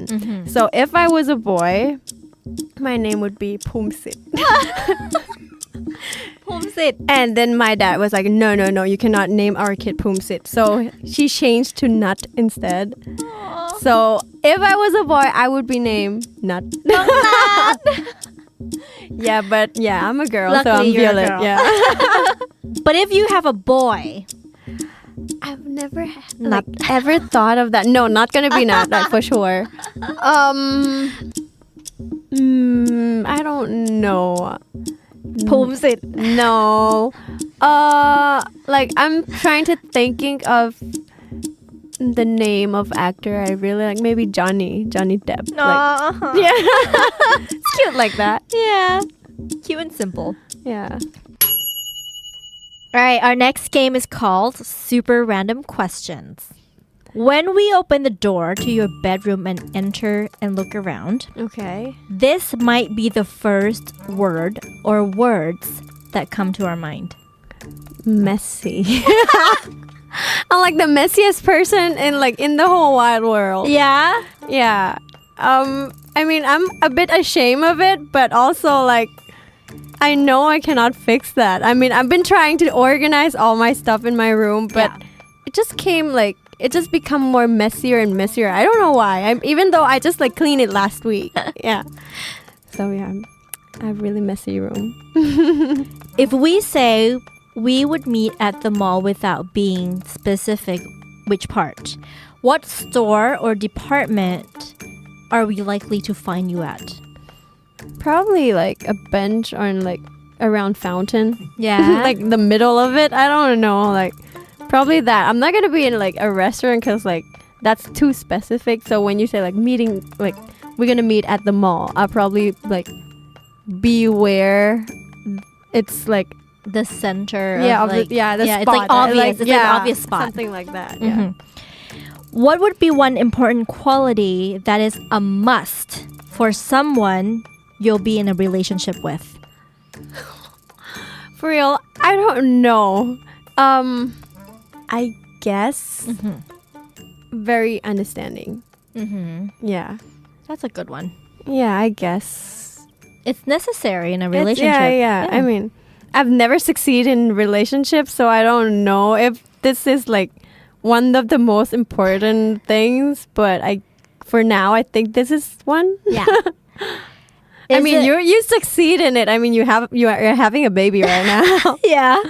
Understanding is a pretty good one. Yeah. It's important in a relationship for sure. Yeah. Yeah, because it reduces the amount of fights that you would have Okay. just by understanding each other. Yeah. Is there any color that you would never wear? Probably a neon green. Yeah. Why? Why not? I don't know. I mean, I have this image of like, I went to a full moon party, right? And everyone was like wearing the neon green t-shirt. Glow in the dark. Yeah, and I was like, no, this is not a nice color. I don't know. I just have this idea, but So you were like turned maybe off by if it. if maybe they have like more design to it, I might like this color. Yeah. I mean I like the color if it's with the right item. So yeah, it's really depend. But you wouldn't like it on you. Like the neon green t-shirt, like camisole, Yeah. green neon. No, I don't think so. Tell us 3 interesting facts about Belgium, the country, or Belgians, the people. Well, Belgian people, we really love chocolate. We have like a lot of chocolate brand from Belgium. Yeah. Also, we really love beers. Yeah. Yeah, I mean, it lives like alcohol is pretty much in my blood with my family.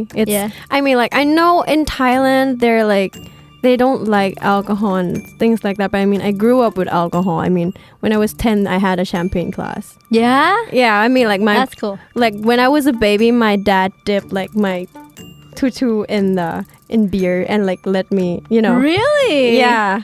He trained you young. No, I mean, That's cool.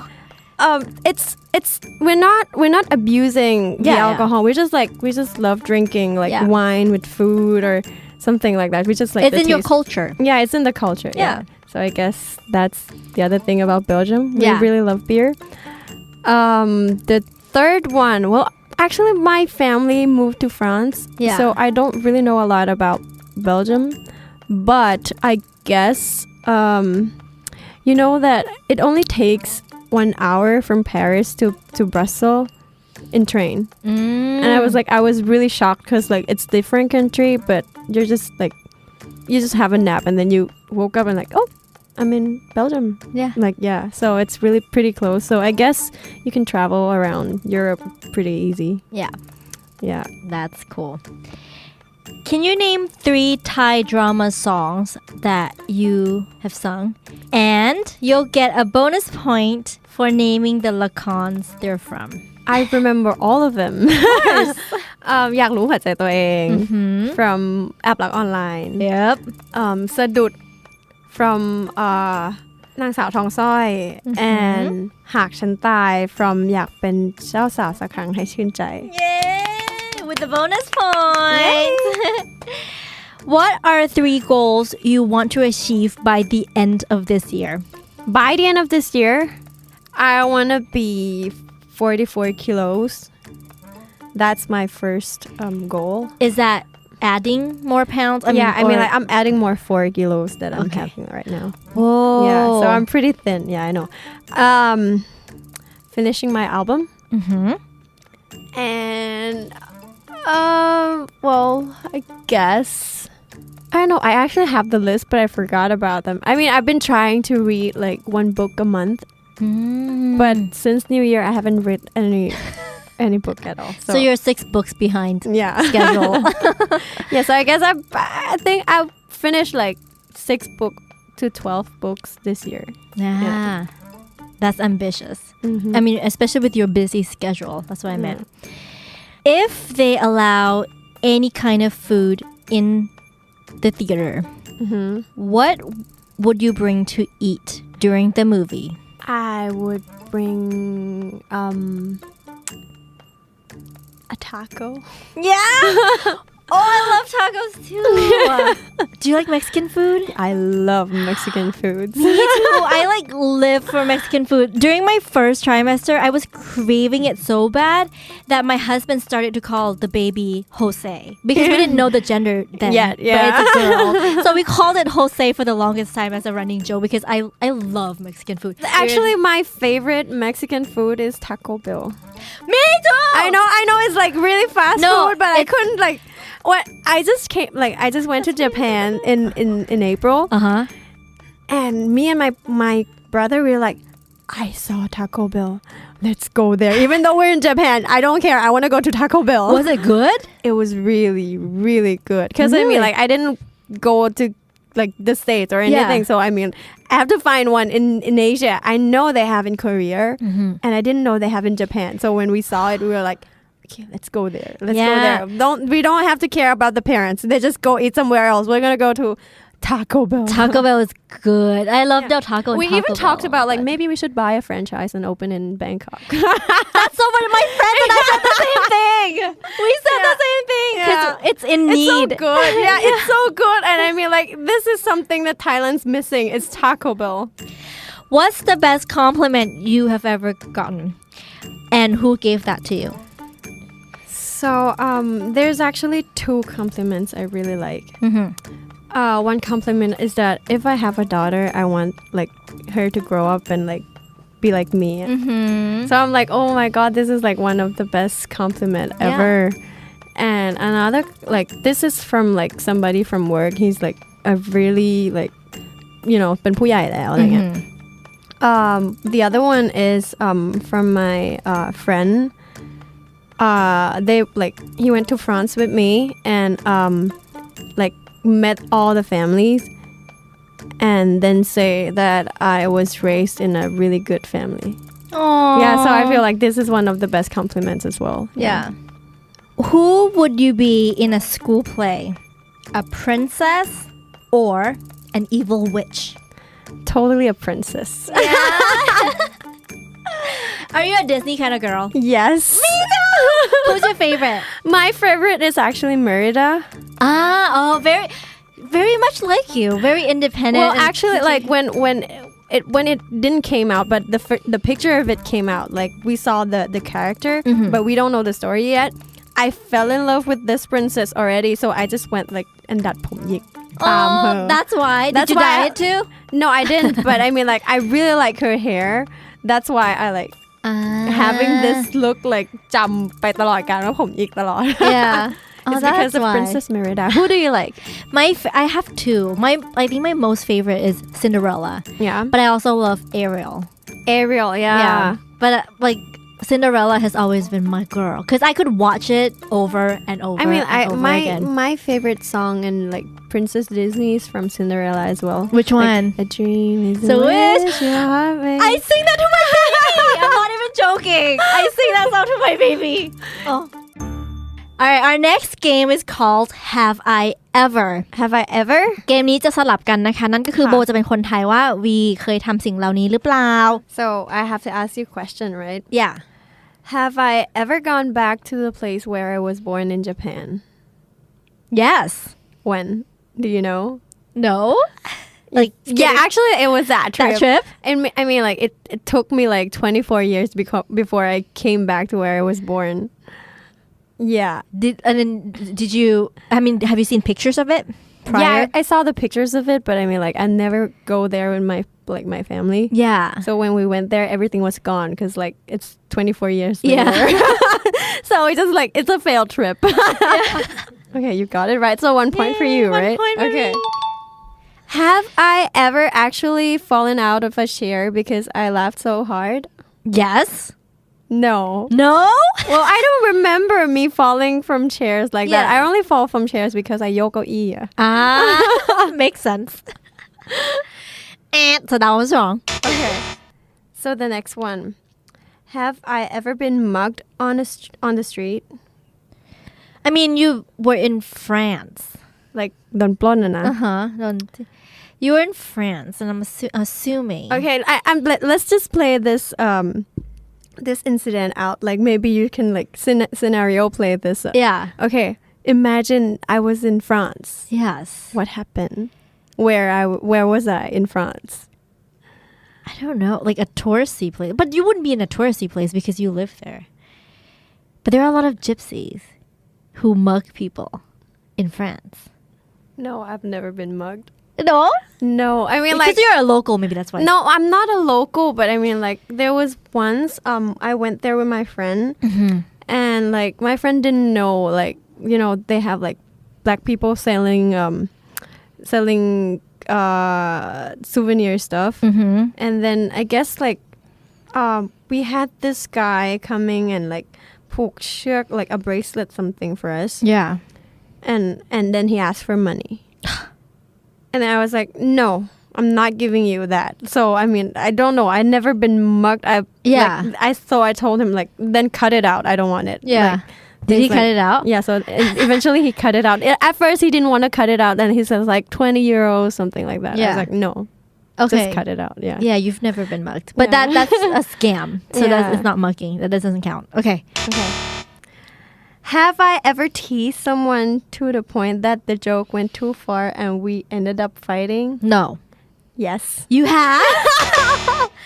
Oh man, I am getting a bunch wrong today.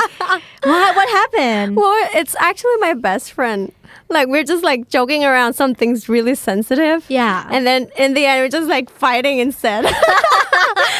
And like we didn't talk and my friend was like the other friend go like okay, this is awkward. You guys just should like made up already. And then we're like, oh, okay. But yeah, I mean like we had this funny conversation and they're like, no, you did this. No, like, no, you did this. Like, then we fight. Yeah. It's like being sisters. Yeah. All right. Is that it? Yeah, that's pretty much it. Man, I only got one right today. Wait, two right. One? Yeah, you I only did got really one right. bad today. Maybe you have this one right. Have I ever accidentally said swear words on the air when DJing at Cat Radio? Yes. Totally. Yeah. It's natural. What was the word? Oh, we have a lot that slipped out. I don't think we should say it on the show, right? I mean, technically our show, we can swear. Okay. Because it's a podcast. No one cares. I do it all the time. And our guests do it all the time. I mean, like... So if you're comfortable with we it, have then... the F word. And we also have, like, หอหีบ word. สระเอีย ตัวเงินตัวทองก็มา ใช่ แล้วก็แบบคำว่าแบบ animals ต่างๆนานานั่นแหละคือมันหลุดออกมาจริงๆ yeah so it just like slipped out and we were like oops บีบก็ไม่ได้ด้วย because it's live and the funny part is that normally when it slipped out we just act normal, right? Yeah. But we take it and like sometimes we just trying to slip it like away. Yeah. My friend Junjun we like, oh, you said it. So we just like call each other out. So, Make it even more obvious. Our last game is called 20 questions. 20 questions. Yeah. Have you played it before? Like I have to guess who that is. Yeah, or what like it is. Okay. It could be an it can be an object as well. Yes. Okay, this is gonna be hard. So, but I have a hint. Okay. I'm actually really good at this game. Yeah? Yeah. It's sweet. It's sweet. So, first question. Is it pastry? No. Is it food? Yeah. Do you mash it when you eat it? No. You don't chew it? No. Okay. So it's a drink then? No. It's a Jello? No. Wait. I shouldn't have said that I was good at this game. It's okay. You only got. Wait. Okay. Let's start over. Don't chew. No, you said we don't have to chew it. No. So it's actually candy. Nope. Then why is it sweet if you eat it? Wait. Think about it. Where did you go? Can I hint? Can I give her more hints? Or should we have her try it? Okay, not yet. Okay. คันปาก So the question is where? Where what? Where what? That we talked about on this show. So, I mean, is it ice cream? Chocolate? nope. Is it chocolate? No. Nope. Is it something you put on top of something? Yes. Can be. You can. Sugar? No. But you're getting warmer. Caramel. No, Nope. it's not. I don't think it's in that genre. Wait. Can we change it to a person instead? Okay. It has something to do with the country you went to. Maple study syrup. Yes! I knew it. That's why I'm like, you're getting warmer when you said share. Good job. You are good at this game. See?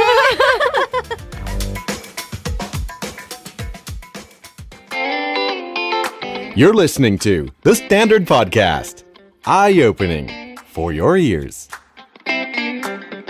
สวัสดีค่ะโบสาวิตรีนะคะ This is We Need To Talk Podcast Talk Show ภาษาอังกฤษสำหรับคนไทยที่ใช้ภาษาอังกฤษค่ะ Hi you guys welcome to our show and thank you so much for listening ตามธรรมเนียมของ We Need To Talk โบจะชวนเกสของเราคุย3ประเด็นนะคะถ้าเป็นต้นเนี่ยโบว่าเรื่องแรกที่อยากจะชวนคุยเลยก็คือเรื่องของดนตรีนี่แหละค่ะที่จริงรายการของเราก็เคยมี The Winner จากบ้าน AF มาเยี่ยมเยียนแล้วนั่นก็คือพี่นัทศักดาธรนั่นเองนะคะแต่ตอนนั้นโบไม่ได้ชวนพี่นัทคุยเรื่องการประกวดหรือเรื่องในบ้าน AF เท่าไหร่เดี๋ยวเรามาคุยกับต้นเรื่องนี้กันดีกว่าค่ะ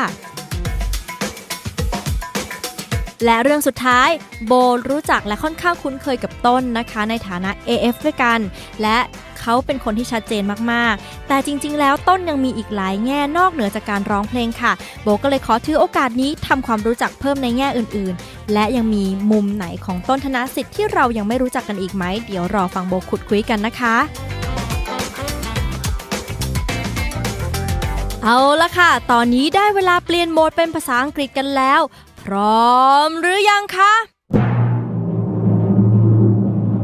Ladies and gentlemen, it would be my pleasure to introduce our guest for this episode of We Need to Talk podcast.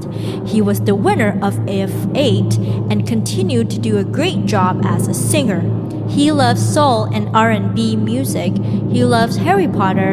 In his free time, he loves to Netflix and chill.And he is my friend. Let's meet him now. ต้นธนสิทธิ์ค่ะ Hello. Hi. Oh, it's so nice to have you here. I'm not Thank used you. to interviewing very, very close friends. I know. It feels so weird. It feels like sometimes working with a friend. Yeah. Kind of like, I don't know how to like act and stuff. Yeah. Yeah.But it's so nice to have you here. So thank you for joining us today. Thanks for having me, Cap. So obviously you're a very good singer and we Thank all you. have seen what you could do. And you do have a lot of fans. So let's talk about that first, your Yeah. music. Yeah. It's been 6 years since you competed AF, right? Oh, yeah. I don't want to admit it, but yeah, 6 yeah, years. It's a while It's ago. a long time, yeah. What would you say was your favorite memory? My favorite memory, I think...being in the house itself, it's very it's really cool. Mm-hmm. I actually never thought that I could make it to the house, to be honest, because I was a fan of this show. Like I watched you, I watched like some other AF guys before, and you know, like I thought to myself like. It would be great if one day I could join that competition and stuff, you know, and I actually made it.Yeah. into the house. And I heard you actually came to audition for season 6 and 7. Yes. But didn't make it. Yes. And then you returned for season 8. Yeah. And then became the winner. Yeah. Isn't that crazy? Yeah. So would you, I mean, obviously some people might have given up after the second time. Mm-hmm. But you returned the third time. Yeah. What kept you going?You know what? Let me tell you this. I almost gave up though. Mm-hmm. Like by the time the season 6 and season 7, I went there. I put a lot of effort. I traveled around because you know they would audition in like ภาคเหนือ or อีสาน before they came to Bangkok. Yeah. And I actually flew or like went there.Which region did you go to? For season 7, I went to Khon Kaen first, and then when I didn't get it in Khon Kaen, I went to Bangkok, and then it was a lot of work, and it's so tiring. Like to be honest, like it's so tired. I gave up though. I actually gave up. Really? Like, I told my parents like.Well, I'm not gonna do this anymore. I don't think this meant for me. Yeah. And I'm just gonna do something else. And then my mom saw they like audition for AF8 season 8 on TV, and then she's like, "Oh, AF is here again. You should go." Like I didn't care anymore, you know. But she like she sort of gave you the nudge. Yeah, she's like, "You wanna go again?" And I'm like, "Oh, I don't know. I just want to go to the beach with my friends because that time was like after I was done with the exams, and then my sister wanted to go. She's intended to go. Oh. My sister is also a singer. Yeah. Yeah, and she wanted to go, and then I was like, okay, I'm just gonna go with you. Yeah. So you guys went together? Yeah, I went together. Yeah. Oh, did she make it? I mean, to the top 100? Yeah, she did make it in season 7, but like in like top 100 before they got the 12 finalists or something. Like I don't remember, but we actually got in, but she didn't make it to the top 24 at that time. Yeah, but I did. Yeah. Were you glad your mom sort of gave you the push to go audition again? Did. I kind of did. And once you make it through top 100, did you have this thought in your mind? Okay, maybe this could happen. Maybe I could be the 12 finalists for season 8. Did that occur to you? Yeah, it was a little bit because that very moment when I was singing for the audition and I started to sing, and then all the judges, they were like, oh, we're not so sure. But then that season they had Pita Tayang, and she's like, I like you. And she was like the only one who insisted for me to like keep singing, you know? Yeah. The other judges were like, yeah, you sing well, but I don't think you're like meant for this. But Pitata, she was like, I like you. I want to see more. Can you sing more? Yeah. Yeah. Oh, I just got goosebumps. Yeah. Hearing that. So it's actually her who like changed my life. Yeah. Yeah. Did you do something different the third time around for the audition? Did you prepare yourself differently? Did you go take more singing lessons, or how did you prepare yourself more? Before season 8, I joined the music club in Thammasat, you know.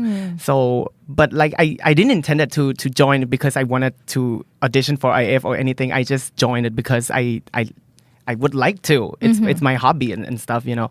And then so I think that kind of helped preparing me, you know, because by joining the club you have to like perform to a lot of places in a campus, you know. So I think that might have like prepared me. Yeah. Nice. If you would have failed the third time around in season 8 and there was no Pitata, or Pitata didn't see that sparkle in you, didn't see that it factor in you. Yeah.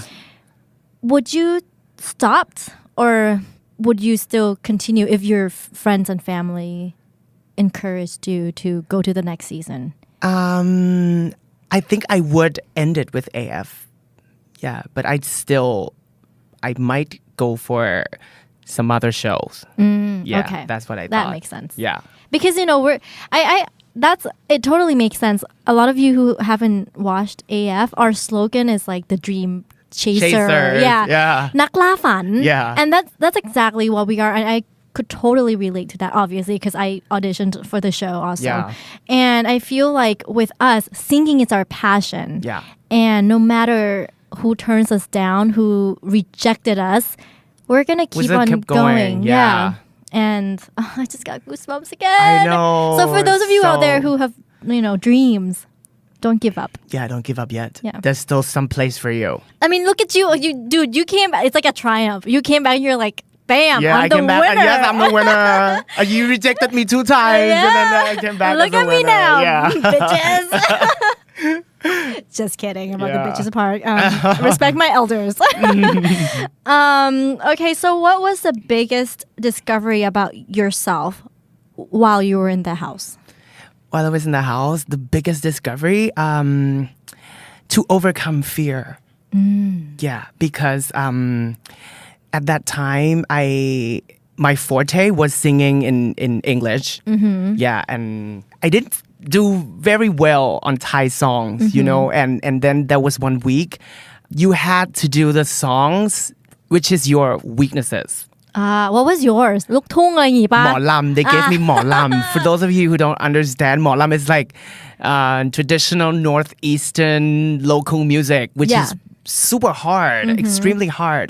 Because there's certain ways you have to sing. Yeah. And if you're not really trained for it, it could be difficult, I right? know. It's like they gave me that song and I'm like, oh my God. Well, I want to You hear guys it. killing me. Can you do a little? A little? What song was it?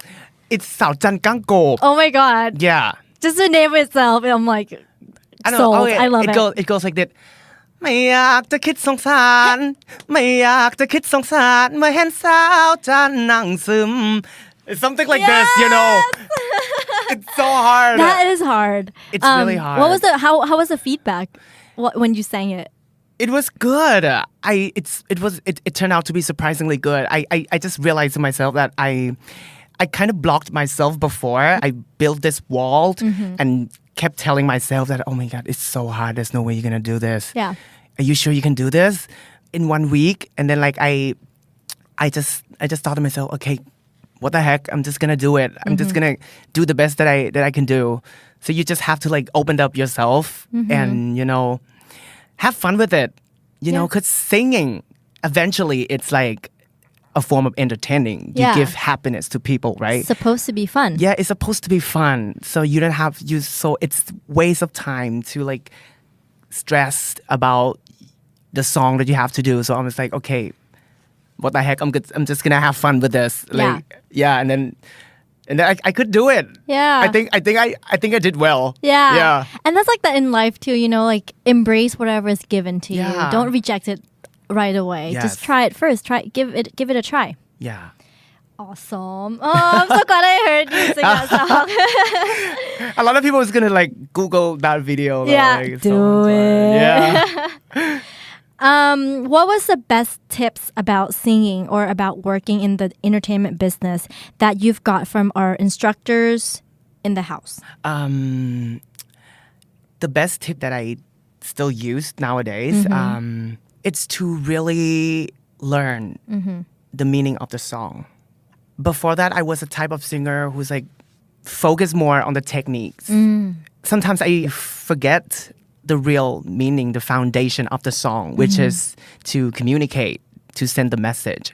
You know, sometimes I forget what that song it's really about. Sometimes I just focus on how am I gonna do this ad lib, how am I gonna, you know, run this note and stuff. Yeah, so I learned in the house that you have to really care about the meaning of the song first, and then you can add the technique or whatever that you want to. But the biggest, the most important is the foundation of the meaning of the song, which is very crucial for singing because we're speaking in melodies. That's Exactly. singing, yeah.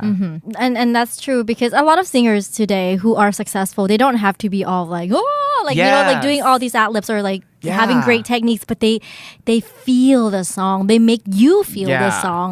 And that's really important. Yeah, and if you want to do the ad lib or whatever, it has to come from like The feeling, that you right? feel like doing it, not like แบบเตรียมเอาไว้อะไรอย่างเงี้ย That's a great advice. Yeah. Do you remember who gave that advice to you?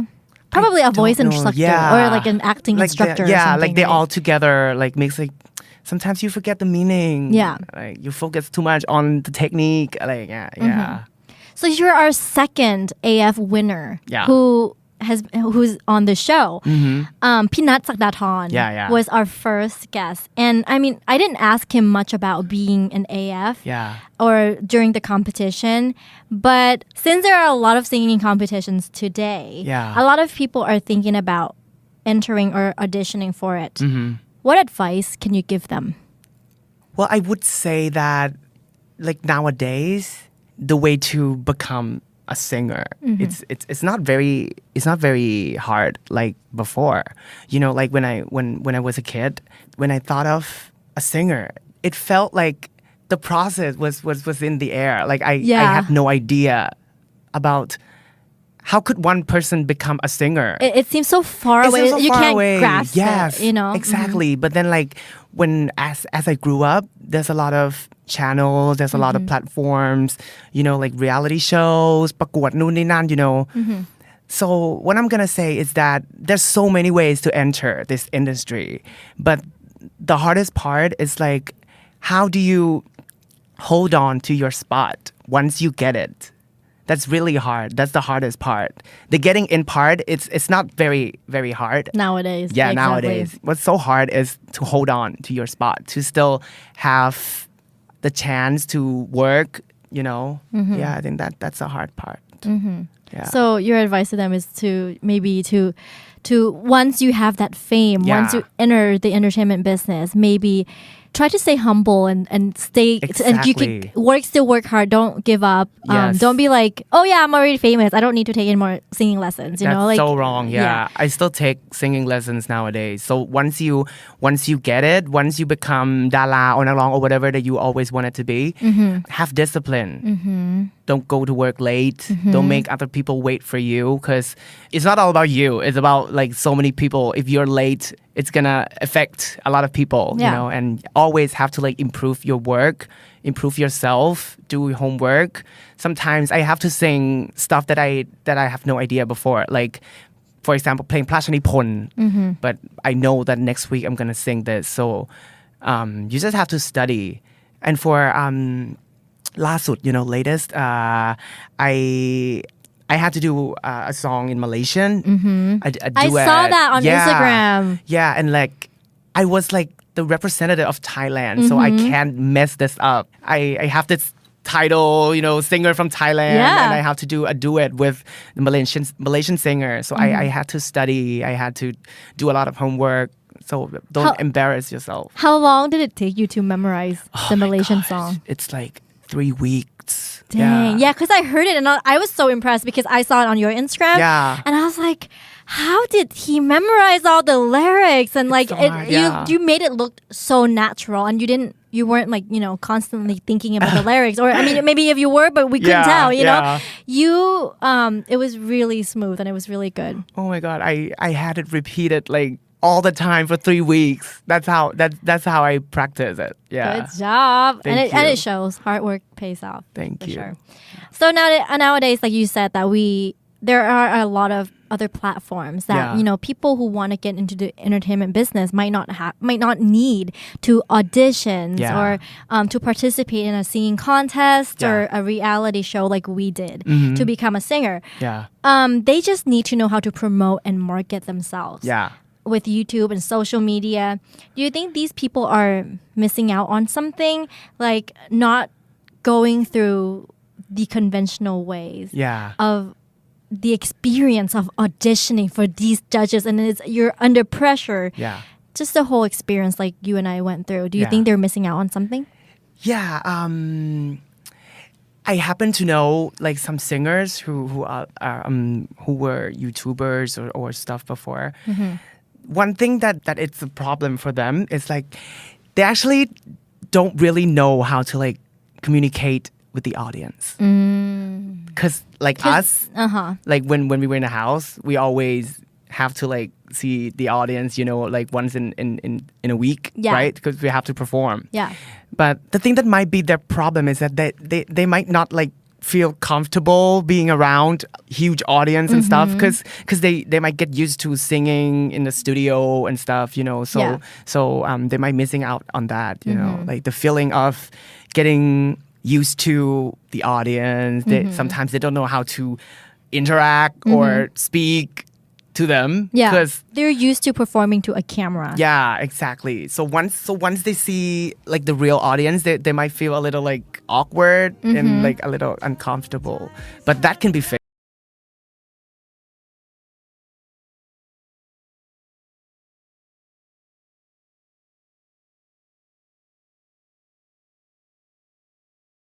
You were an exchange student. Oh yeah. I remember one of the first time I met you, Yeah. I remember thinking, I even told you, I was like, oh my God, your English is so good. Like, did you Thank you. study abroad? Like, but you were an exchange student for a year, right? Yeah.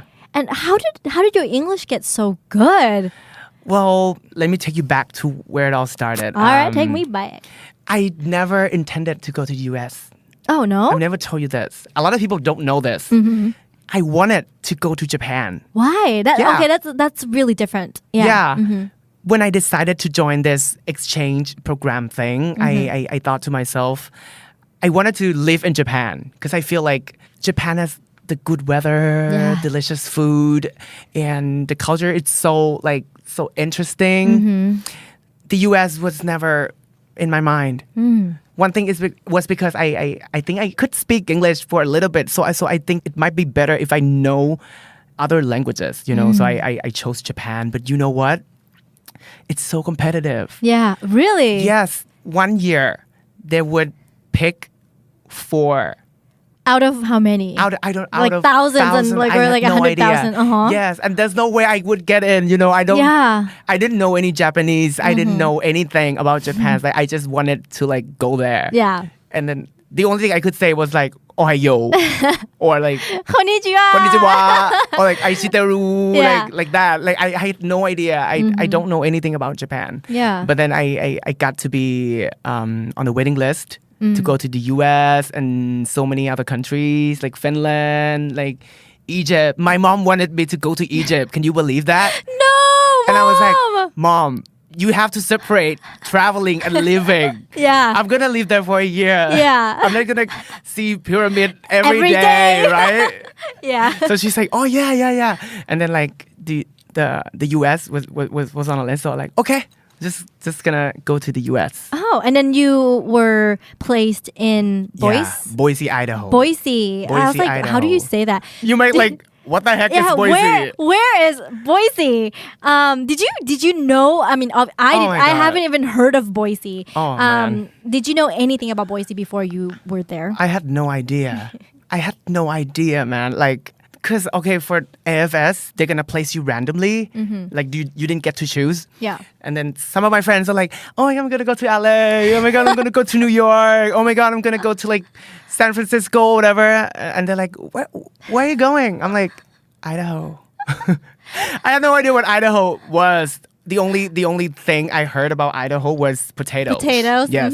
Me too. Yeah, and then they told me, okay, you're gonna be in Boise, and I did a research.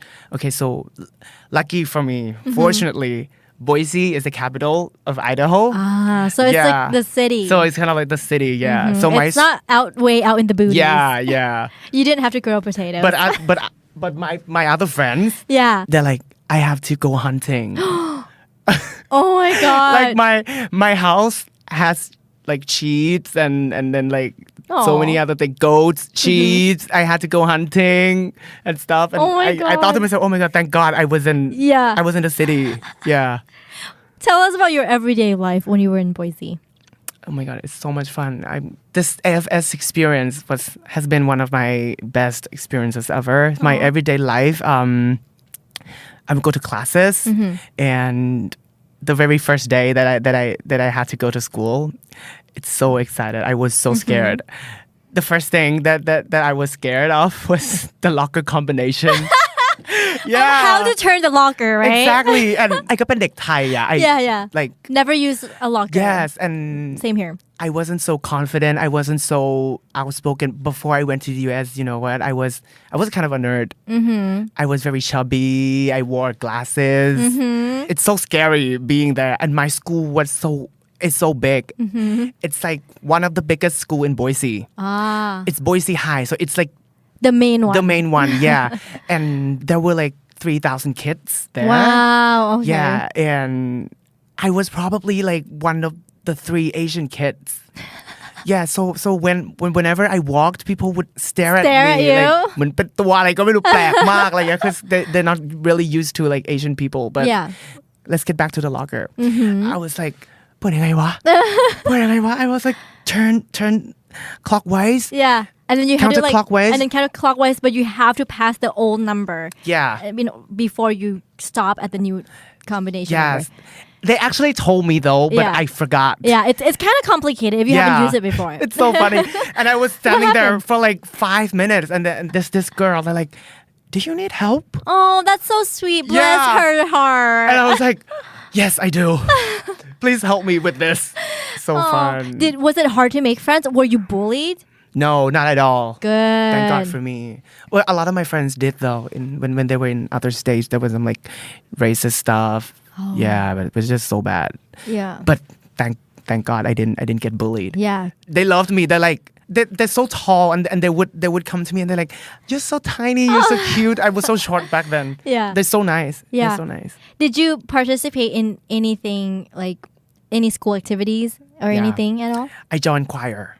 Yeah, and that's the biggest discovery of my career. Yeah. Is that when you realized that you like to sing? Yes. Really? In Boise, Idaho? Yeah, in choir. Yeah. Dang, do you still keep in touch with your teacher?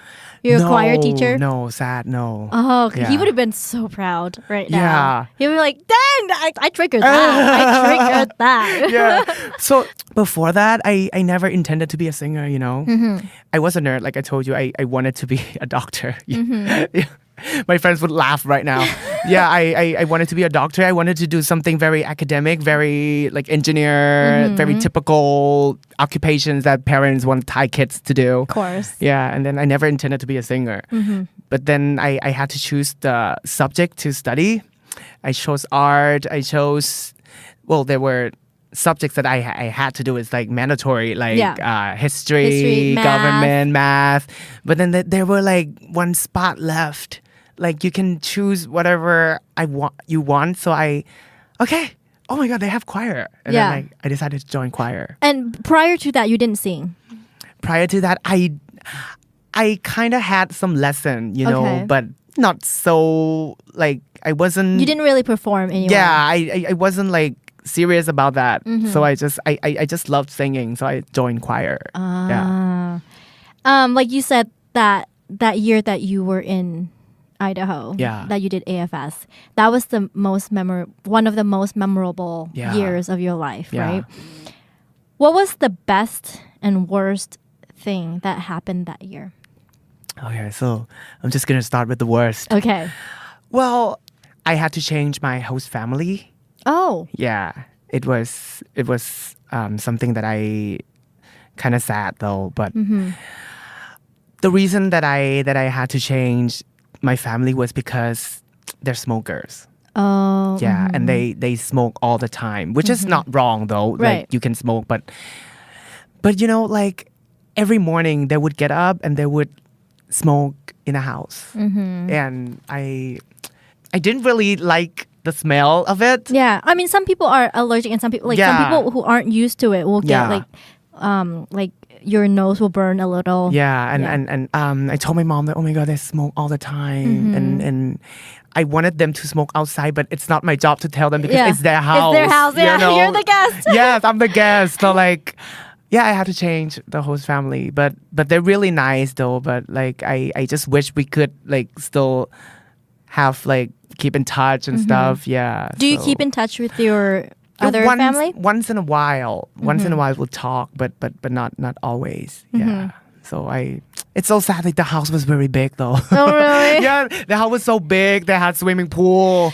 Why didn't you go hide in the morning, like go in a different room, and then like because it's so big, you go in a different area, and then like just run out the door. Seriously, by the time when you go to school. If you would be, you would understand. Like I know. you would get up in the kitchen. You know what? They light the cigarettes with the stove. The stuff.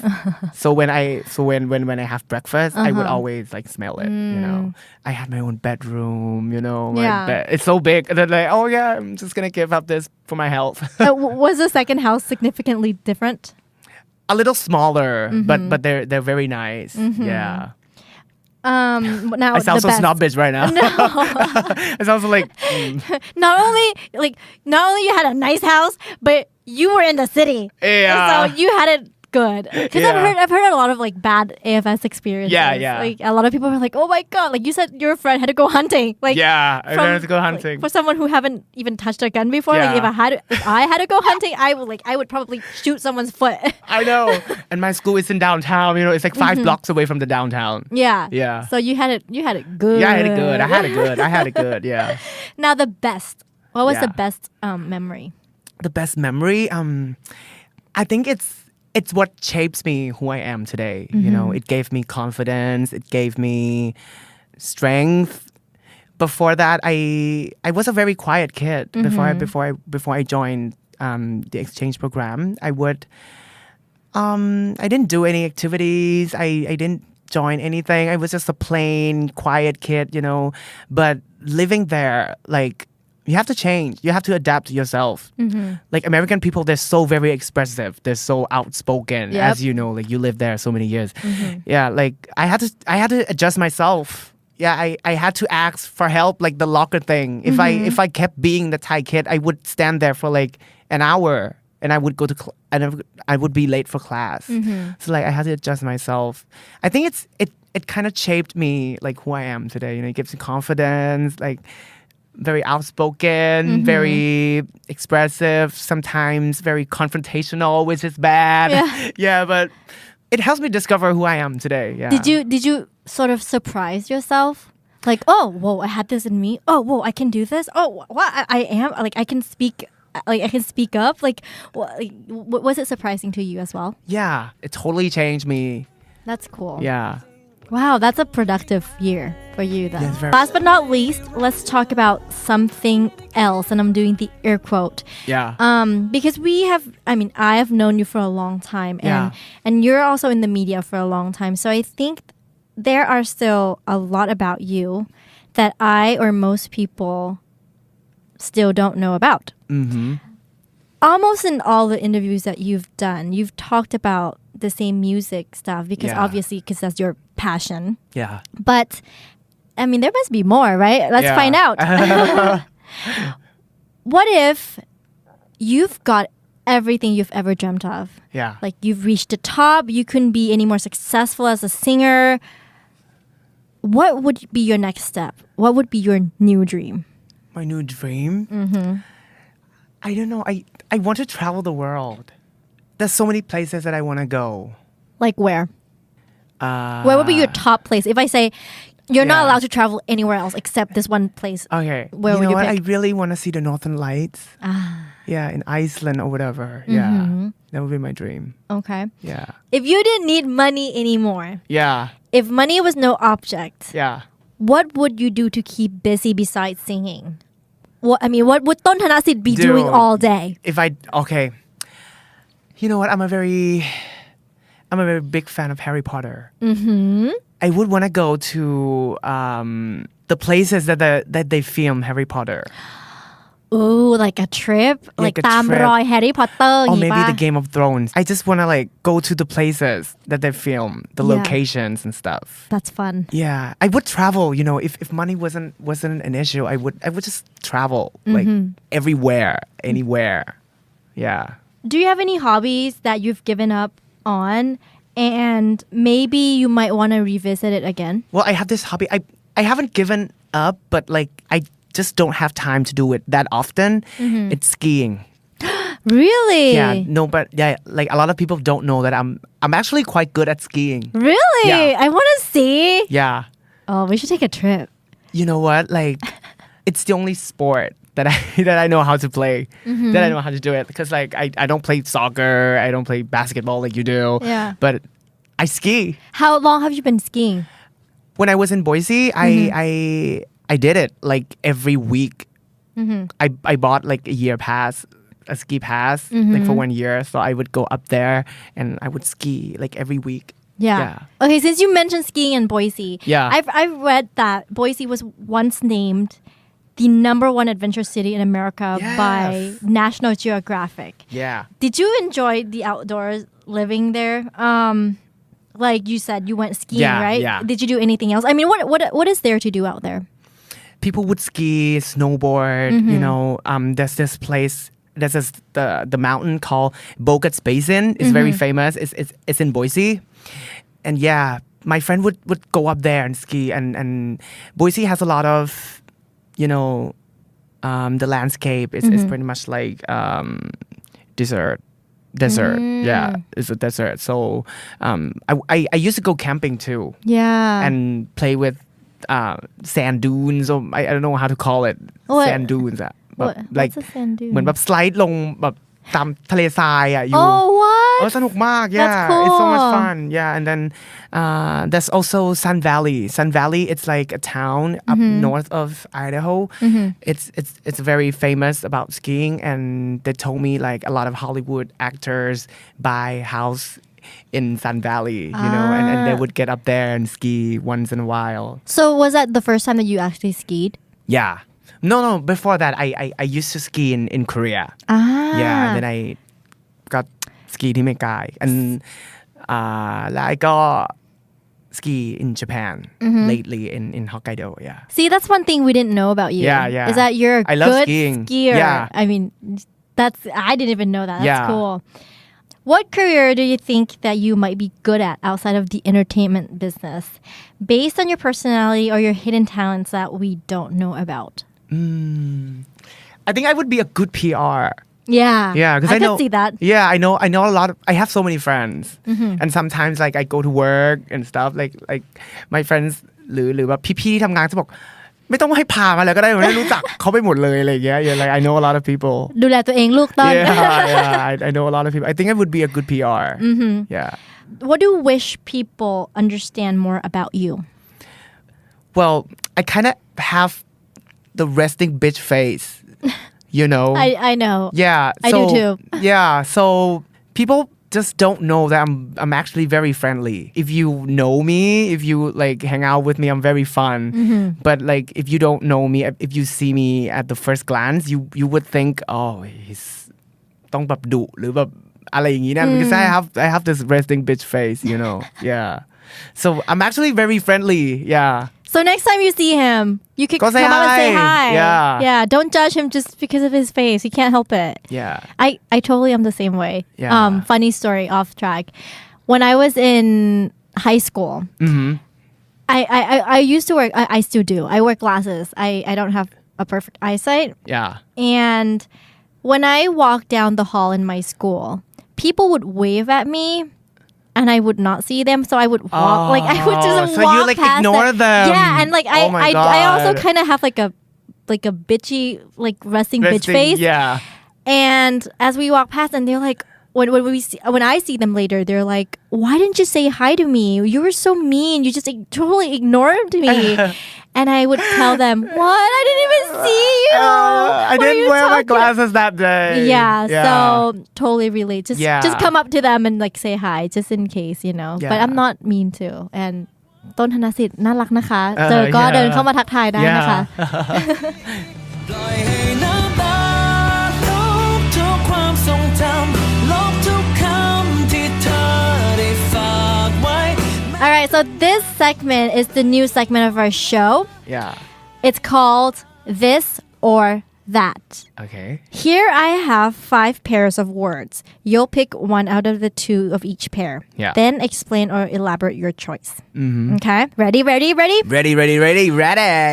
First one is... Oh yeah, bring it on, girl. Yeah, we should do like a musical. We should do this interview musical style. Yeah. I'm just We kidding. should do the wheel of impressions. Do you do impressions? I do. Oh my God, do. can you please give me some? Like, who would be your best impression? Or how many, like, who can you do? Oh, let me do Britney. Okay, do Britney. Go.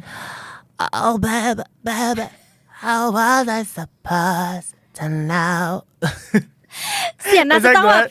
เสียงน่าจะต้องแบบอย่างนี้หน่อยนะ Yeah. Oh baby. I can also do Michael Jackson. Oh wait. Oh, do it. At the midnight, at the button. Sometimes you close your eyes. You might have done up and up on stage. Get it through. Oh my God, that was like Started dead with on. the man in the mirror. เหมือนอ่ะ That was like dead on. I can Michael also do Jackson. Celine. Oh my God, She do would go like, Celine. For all those times you stood by me. เสียงต้องเหมือนเสียงซิลินมันต้องเหมือนกัดฟันเบาๆต้องเหมือนอมอะไรอยู่ Yeah, I do a lot of impressions. Yeah, I love Celine. She's my idol. Yeah. One of the many talents that you Yeah. have and we didn't know. Started with the man in the mirror. ไม่คนเนี่ยแหละ dead on หมดละ Yeah. Alright, so this or that. Our first one that you have to choose. Free Netflix for life or free Spotify for life? For free, right? Yeah, for life. I would pick Spotify Why? because I can't live without music. Yeah, and well, I could just download every song in the world if I have it for free. I would pick Spotify. Yes. Yeah. But Not I'm also a television junkie though, so like this one is kind of hard. Yeah. Yeah, I know because you and I we always talk about series. Series, Yeah. I know. We're so like series junkies. Yes. Yeah. Not brushing your teeth for 1 week or not washing your face for 1 week. Oh my god, that sounds so gross. Oh god. So what's this gonna be, gross or grosser? I had no idea which one is grosser, but I'm gonna go with not washing my face because you can still use some like towels, paper towel or tissue paper, you know, like wipe it, like pat it over, but not brushing teeth. Yeah. I can't. Yeah. I just can't. I know. I know it's so gross. Yeah, because then if you don't wash your face, like people probably can't tell, but Yeah. like not brushing your teeth, like you can't go out of the house or have any conversation with anyone. I know. If you don't wash your face, you can take photos and like put it in like a lot of filter, right? But you Yeah. can't go out meet people with not brushing your teeth Yeah. for so long. Yeah. The next one is Yeah. left alone in the Amazon forest or left alone in a city at war. Oh my god, this is a hard one. Oh my gosh. What would you pick though? I would pick the Amazon one because like I could probably get like fruits and vegetable to Yeah. eat. But then what about the animals? I don't know. Yes, I thought of that too. I thought like, what if I met anaconda or Yeah. like crocodiles Yeah. and stuff? But yeah, the food point makes sense. You know, Yeah. makes sense. It makes But then sense. the city at war, you could live in like a bunker, Yeah. in an underground. Like yeah, you could, underground. I could like stock my food Yeah. for like a while and then like stay there and eat Yeah. and not going anywhere. I But don't risk know. having a bomb dropped on your head. Yeah, but- but whatever. I'm gonna pick the city. You pick the forest. Yeah, and let's I'll- see who survives. I'll be the Amazonian woman. Yeah.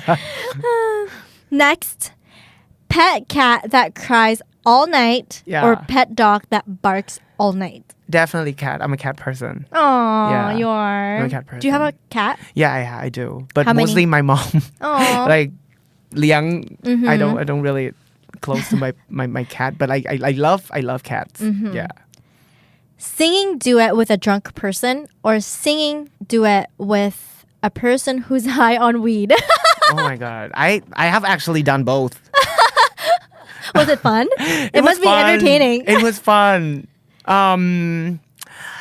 The weed person would be more fun, more energetic, but the drunk person would be a little off key, but still fun. Yeah. Yeah. From my experience. Yeah. Yes, and make sure to film it if you ever sing a duet with either of these people. Yeah. ต่อให้รักสุดหัวใจเท่าไรเธอก็คงไม่รู้สึกลึกๆ Our last section of the show is called What If? Yeah. And this is where we have a jar What if we run away? filled with hypothetical questions. Oh. And you're going to have to choose one and then we'll discuss it. Are you ready? Yeah. Just one. Just one, right? Just one. Okay. Dun, dun, dun. Jar. All right. There's one. Thank you. And your Dun, question dun, dun, dun. is... Dun, dun, dun, dun.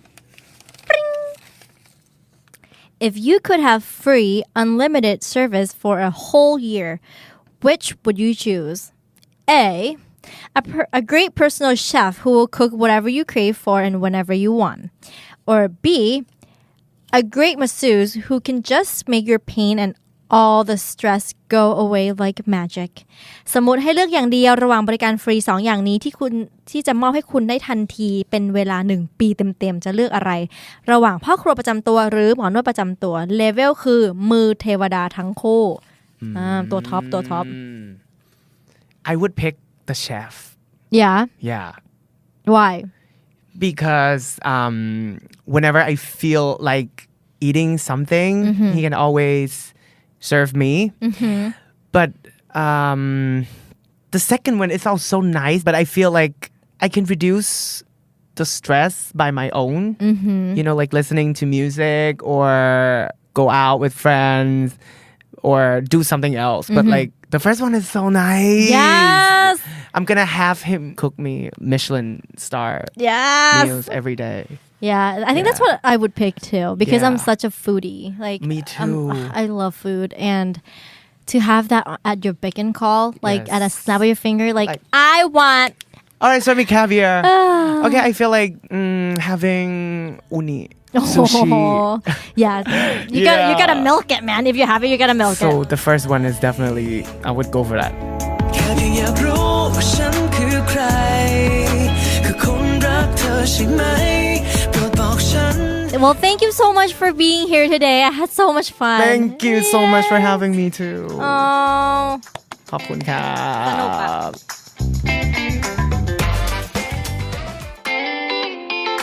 You're listening to The Standard Podcast. Eye-opening for your ears.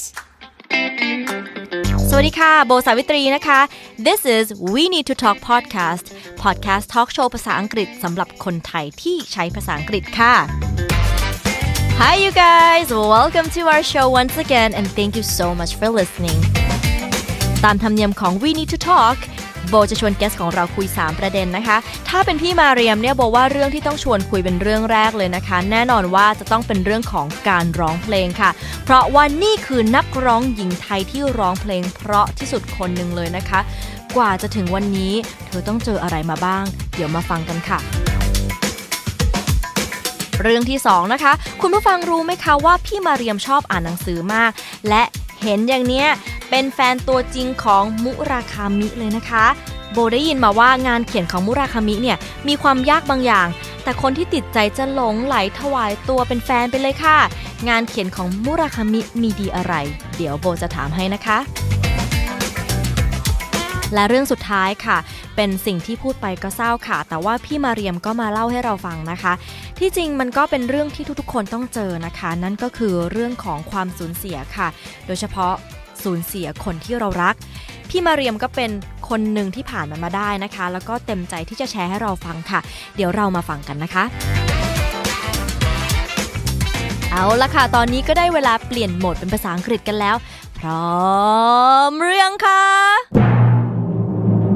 Ladies and gentlemen, it would be my pleasure to introduce our guest for this episode of We Need to Talk podcast. She's one of the most talented singers whose voice and singing style is so unmistakable. And honestly, she's one of the most pleasant women I've met. Miriam Gray! Hello, P. Mariam. Welcome to our show and thank you for being here. Thank you. Thank you for having me. It's great to be here. All right, as our show is called We Need to Talk. Okay. First thing we need to talk about is your singing career. Have you always wanted to be a singer? Since I was a child, no. I think it started off, I just want to be a doctor or things like that, you know, like every Little average kid would want to be. But but then one day I always like activities at school. I always like dancing. I always like singing and all that, but never really thought I would be a singer. Really? So what sparked your interest on pursuing singing as your career? I joined a choir when I was about 9 years old. Wow. Like a school choir, but I didn't meant to join a choir, but the teacher was like, oh, we were kind of down on a member. So is anyone interested? And I just kind of put my hands up.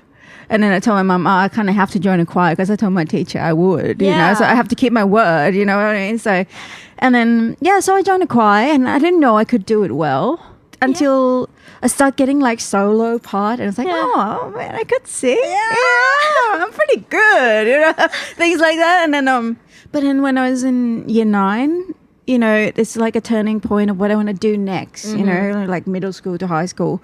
I decided I want to go to one of those schools, like, you know, you see on TV, like, you know, performing arts school where you do dancing and singing all day. So I found a school in Australia. So I moved to Australia and then, I started like doing some serious singing really. I never really had a singing lesson, apart from being in a choir and practice every day. I never really had a singing lesson until I started high school, year 10. That's unbelievable because, I mean, we've heard you sing and it sounds like someone who has been trained. Have you, out of my curiosity, have you ever gone back to your teacher who took you into choir and thank him? Was it she or She is a she. Did you thank her for discovering your hidden talent. Because Yeah. I mean, I would say that you've discovered your singing talent on an accident. Yeah, because of it this was. teacher. It was completely an accident. Like, I still see her. I Yeah. still see her, and I still see like the headmaster of the school choir as well. So we're still in the same cycle. So they're watching what I'm doing, and they can see that, you know. And I always tell her that, you know, without you, I'd probably be a doctor. Yeah, that's such a cool moment. It's Yeah. like she was there, you were there at the right place and at the right time. Of course, yeah. Yeah. Absolutely. And what about your performing art school after that? When you went there, what was it like? And did you get to, you know, live the full experience of, you know, getting to perform and learn about performance all day? Oh God, yes and no, but it was nothing like in the movies. It was nothing like on TV. You know, if you've seen the musical Fame, Yes! you were hoping it would be like that, but it's not, because at the end of the day, you still have to do math. Yeah, you have to still science. have to. Yeah, exactly. And you still have to do like literature and all those things. But I love literature, so which is great. When I got there, I mean, when I was here, everyone's like, "You're so good. You could sing so well." You know, I was, wow, yeah, whatever. I do solo all the time, so I thought, hey, I could sing. Until I go to Australia to attend that school where everyone was talented. Yeah. From everywhere. Mostly Australian kids, but from everywhere in Australia. And it was a bit of a shock, really, to discover that I can't sing. Because I was never trained properly until then. Like when I started school and my first singing lesson, I was like, oh my God, what is this? Like I can't make a whoop sound or things like that, you know? And so I have to, it's pretty much starting from zero again. From what I thought I knew, it became like, no, actually, no. In your face. Yeah. It Pretty was much. sort of eye-opening, right? Yeah, it was. It was stressful too, because you have to push yourself to be at the same standard as everyone else. And so the first year I was there was hard work. Was completely all the time in practice room. Like at school, you have like individual practice room that you could use. And so I would go home pretty late, you know, just be there, practice until like 9 at night, and then go home. Wow. Come back to school in the morning, because you still have to do the regular subjects too, but only half a day. But on Friday is all your, either you're a dancer, you go do dancing, and then if you're a musician, then you do your music. Right. So on Friday is a day where you just get to enjoy it. But every other day, yeah, half a day, you still have to do your homework, you still have to do your exam. It might not be as crazy as a normal school. Right. So that kind of let you off a little bit, but it's still stressful because you still have to pass. Yeah. Do you play any other instruments? I used to do drums, I used to do bass, but I don't know how to do any of those anymore. But I had to do piano because they were like, oh, your second study should be piano because you're a singer. So would you say that's where you picked up your performing skills? Yeah, pretty much, because it's where I started. Well, it's not where I started, but it's where I realized how hard it actually is to do this. And I became very passionate about it, you know, of what I have to do. But by the second year I was there, it's got easier. I make some friends, you know, and I push up my standard a little, so it wasn't so as stressful as year 10, you know, year 11 was easy. And that leads to your songwriting. Yeah, path too, my right? songwriting started before that, actually. I don't write songs anymore because I tried, but this doesn't come as naturally as someone else, you know. Right. But I started songwriting when I was like 13 with my boy at Yapong. Yeah. He had a little workshop that I applied for, and then I actually got in, so I was pretty happy. And so he taught me how to write songs, and that's how I started singing career in Thailand. Professionally, Yeah, in Thailand, like before I actually moved to Australia. So I was doing backing vocals around that time. Yeah. So Is that when you joined B5? no, I joined B5 much later. It was when I was like 20 So after school. after school. I was in uni. I was still like I think I was in second year at uni, about 20 years old. But I came back only to do the show, and then I went back to study. So every time I'm back, if you see me on stage, means I'm on holiday. Or if it's a very important job, then I took time off, took some leaves from school. Talk about productive vacation. Yeah. And it was like I hardly had a vacation back then, because it's like work or school. Work or school. It was good. I mean, because I was doing music anyway. I was doing school music, so it was rather than doing something else, rather than waitressing or something like that. I come back and do that, but I still do some easy work in Australia. Like it's like your friends like, I'm just waitressing for the summer. You're like, I'm just gonna go back and sing. On a big stage, So it was a good year. It was a good, easy year for me in a way. But apart from tiring from like traveling all the time, Would you say the Big Five was your big break? It was actually. I mean, I enjoy doing backing vocals and stuff. It was fun, and I get to meet a lot of the artists that I admire, right? Like Pause and Modern Dark, things like that. But B5 let me out on stage and allow me to express who I really am, rather than being backing vocals. I have to match the voice of other people to make it more smooth.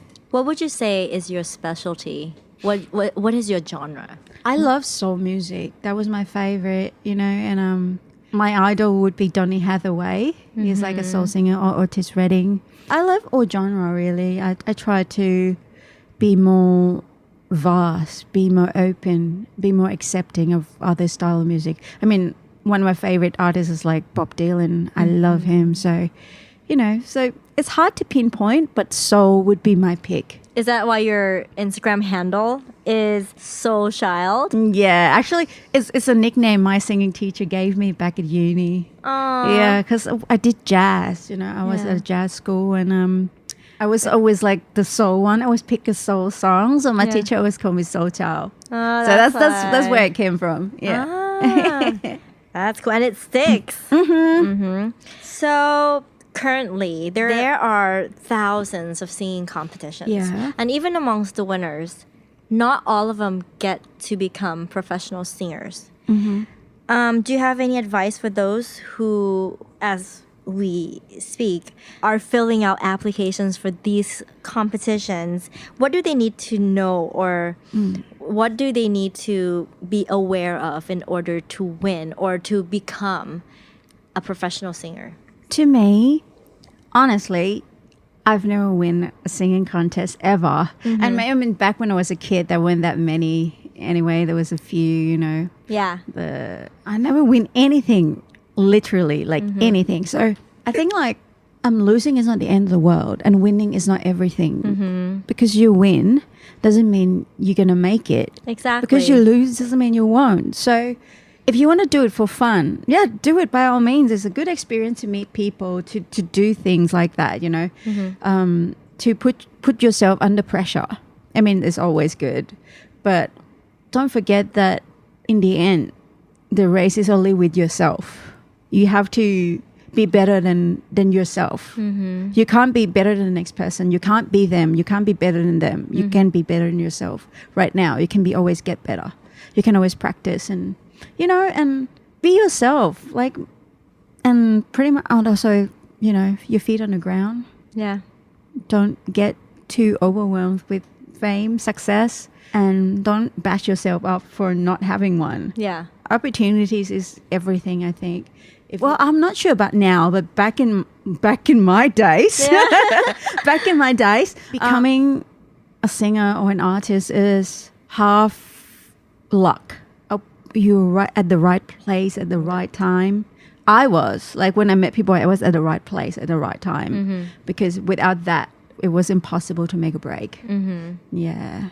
But yeah, so if you're filling out application right now, just, chill. Don't hurt yourself if you don't get it. Yeah. Like you said, winning isn't everything. Isn't everything. And winning doesn't necessarily guarantee that you will become a professional singer. Exactly. And I think people get confused of what a good singer is. I mean, there are good singers with techniques, great techniques and all that. But in the end of the day, don't forget that there are good singers with emotions too.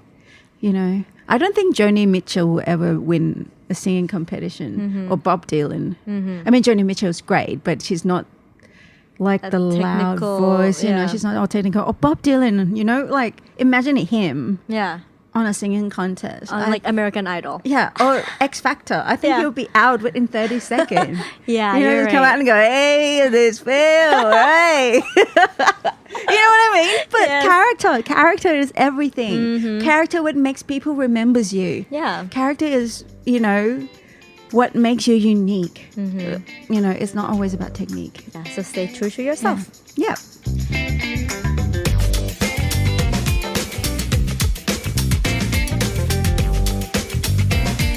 All right, next we need to talk about, I hope I'm pronouncing this correctly. Yeah. Murakami. Yes, perfect. Yes, I nailed it. So I've read from somewhere that you love to read. Oh God, I do. And we're talking books, not just like, you know, like people are like, oh, I like to read, but some people like are reading articles or like, you know, posts or like Facebook statuses, but you love it. status. Like you said earlier, you love literature. I love literature. And Murakami is your favorite. He is. Right? Yeah. Have you always been a book lover? I have. Actually, when I was a kid, my dad reads a lot.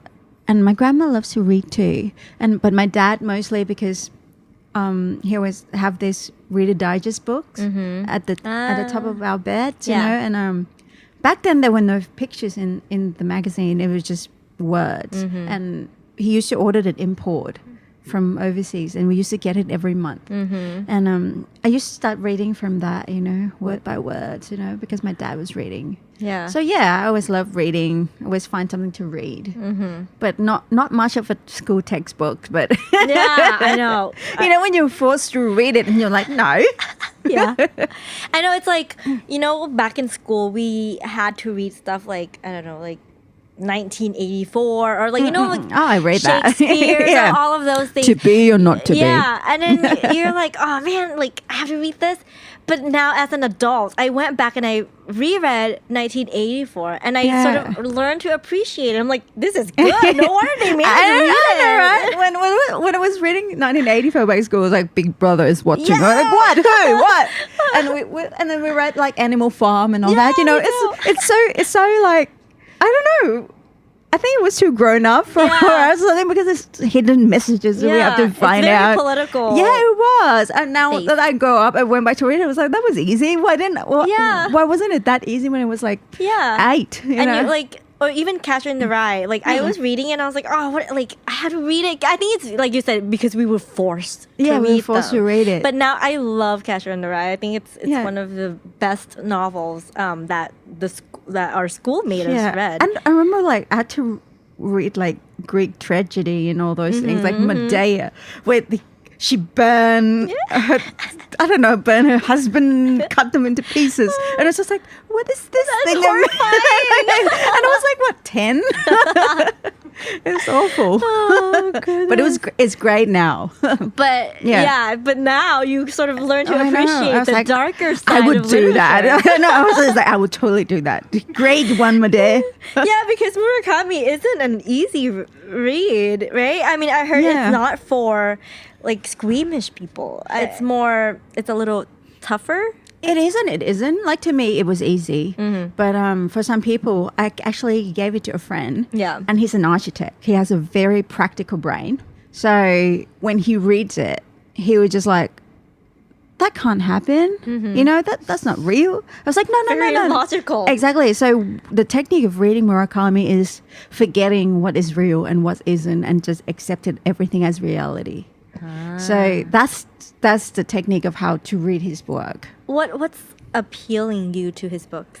I could connect to him. Like a lot of things that he writes, even the surreal things are things that I feel like I have experienced even as a kid. You know, certain events that I thought, was that a dream or was it real?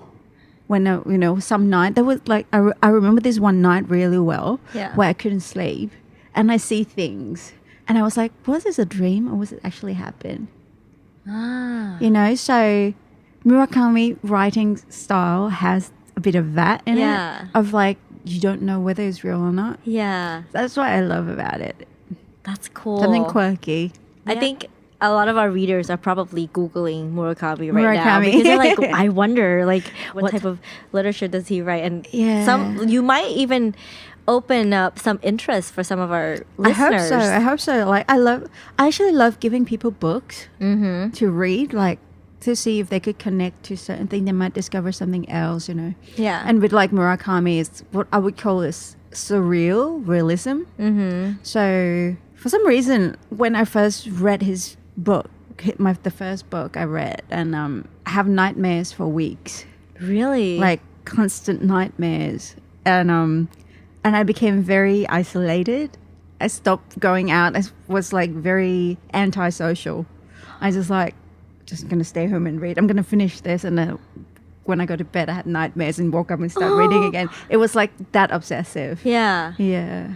Whoa. What do you have any suggestions? Like, let's say if someone wants to start reading his book, where should we start? Where should I start? Okay, if you want to start reading him, there is his nonfiction one. What I talk about when I talk about running. But that's a nonfiction. But if you're looking at to enter the real Murakami world, the fiction ones, I think the easiest one would be Norwegian Wood. Okay, but that's my least favorite though. But it's the most straightforward. It will ease you. It will into what comes next.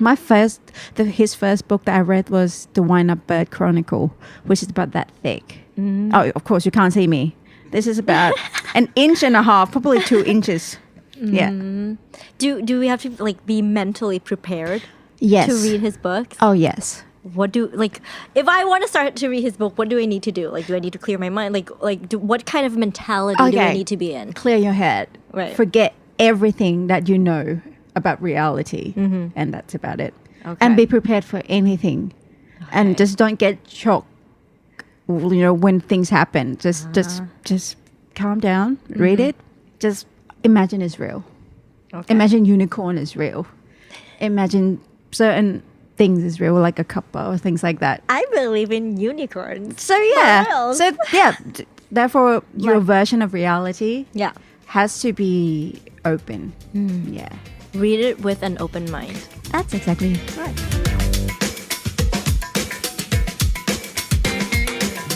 Last but not least, we need to talk about something sad. Okay, so we're gonna change and switch our mood a little bit more. Mommy? So I know it's not desirable, but it's unavoidable, right? This is why we need to talk about it as well. I've heard that you've lost someone very close to you recently. Could you tell us a little bit about that experience and how it shook your life and how it changed your life and pretty much how you coped with the loss? Okay. There were a few experiences in my life where I lose someone really close to me. I mean, recently I lost my grandmother, and I'm still putting my head around getting over that, you know. And I'm still working on that part. But back when I was about 19 years old, I lost my boyfriend. We had a fight, and he decided he wanted to go. So he committed suicide. And that was hard because back then I was only 19, turning 20, I think. And having to go through that. And I still have my exams coming, you know, a lot of stress pressuring me. It was a hard time. So first of all, I talked to my teacher. I remember that back then I talked to my teacher. I was like, you know, exams coming. I'm not sure if I could do it. You have to just accept your feeling of emotions. Don't force it. Don't force, I'm okay, or things like that. Just let yourself feel. If you want to be sad, be sad. I remember I cried for months, you know, every night. I mean, during the day I'll be fine. I'll be like talking. But at night I would just be like, why, what happened. But in the end of the day, these things happen. Like you lose people. I mean, sometimes, by accident, or sometimes they just took their own life, or sometimes, nature took it. But in the end of the day, it's part of life, It's not the opposite of life. Death is just part of it. So we just have to accept it. And I think it's harder to be here and accept the fact that they're gone than to actually be gone. Yeah. So just think about it as what you think they want you to feel. I'm sure, like with my grandma, I'm sure she wants me to stay happy and, do my work and things like that. I remember like the first week I lost her, it was like crazy. I was like, I don't want to work. I don't want to do anything anymore. But then I thought she loved singing. My grandma loved singing. So I was like, oh, She'll probably want to hear you continue singing. exactly. It's her legacy, She sings well, and I think I sing well. You do. But, thank you. No, but at least, it's her legacy that she left behind for me. So that's how I try to use to get over the fact that I lost her. But it depends on how you lose them, Yeah. And you just have to live your life, really. Yeah. You can't. And the most important thing is time don't stop. The more time you spend grieving, moping, is the less time you have to be happy. Exactly. So the more the time is lost. yeah, and if you allow yourself to be sad for a little bit and then move on. I don't mean forget them. Right. Just trying to find a space for them in your heart that you could remember with good memories rather than the losing part. That's always a good part about it. So don't dwell in the sadness, but Yeah. embrace them and, like you said, find a place in your heart for them. Don't just be stuck in one place. Yeah, some people do that, Even with, I don't mean death, like even with breakups and things like that, a lot of people do that. They just, I mean, sometimes there's a lot of breakup where I thought, hey, somehow I miss you or things like that. But I let that happen, but I don't let that control my life, completely, or, because you still got things to do. You still got goal to achieve. And like you said, I think sometimes just letting yourself feel it and cry. Just cry it out. Yeah. And you'll feel so Why much not? better. Yeah, you know? exactly. Some people just like, I'm okay. No, you're not. Yeah, just cry. Let yourself feel. Yeah, I think that would help someone who's going through the same thing as you are, or it might help someone who is stuck in a certain place and they feel like they couldn't be happy again. I feel like your advice is probably helping them. Thank you. You know what? Like, I think this is talk about breakup here, right? And when I was like 16, I met this guy. He's older than me. It was like such a perfect puppy love. He was so cute and all that. And then one day I found out that, he talked to all these other girls, including my best friend. All that. But he kept telling, don't tell anyone. And then same thing to them. You know? And then he probably forget to tell one of them, don't tell anyone. And so that's how I found out. And it was such a heartbreak, you remember that and it ruins you and you act like, oh, I'm so ruined. I have this scar in my heart. I'm never going to be the same. And not until this Facebook, I was like, it's like 20 years after that. I was like, I'm going to Google you. Yeah. And then I did. So I Googled him and I found he has this happy family, his wife and his little kids. I'm like, oh, all that time, he didn't even realize what he'd done to me or other girls. And I spent all that time stuck and moping. I was like, that's not fair.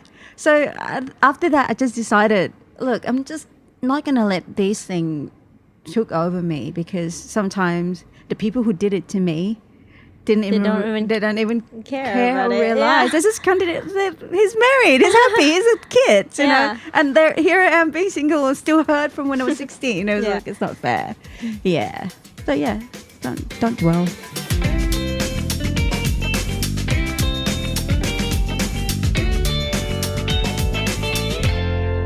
this section of our show is called What's Your Take On? Okay.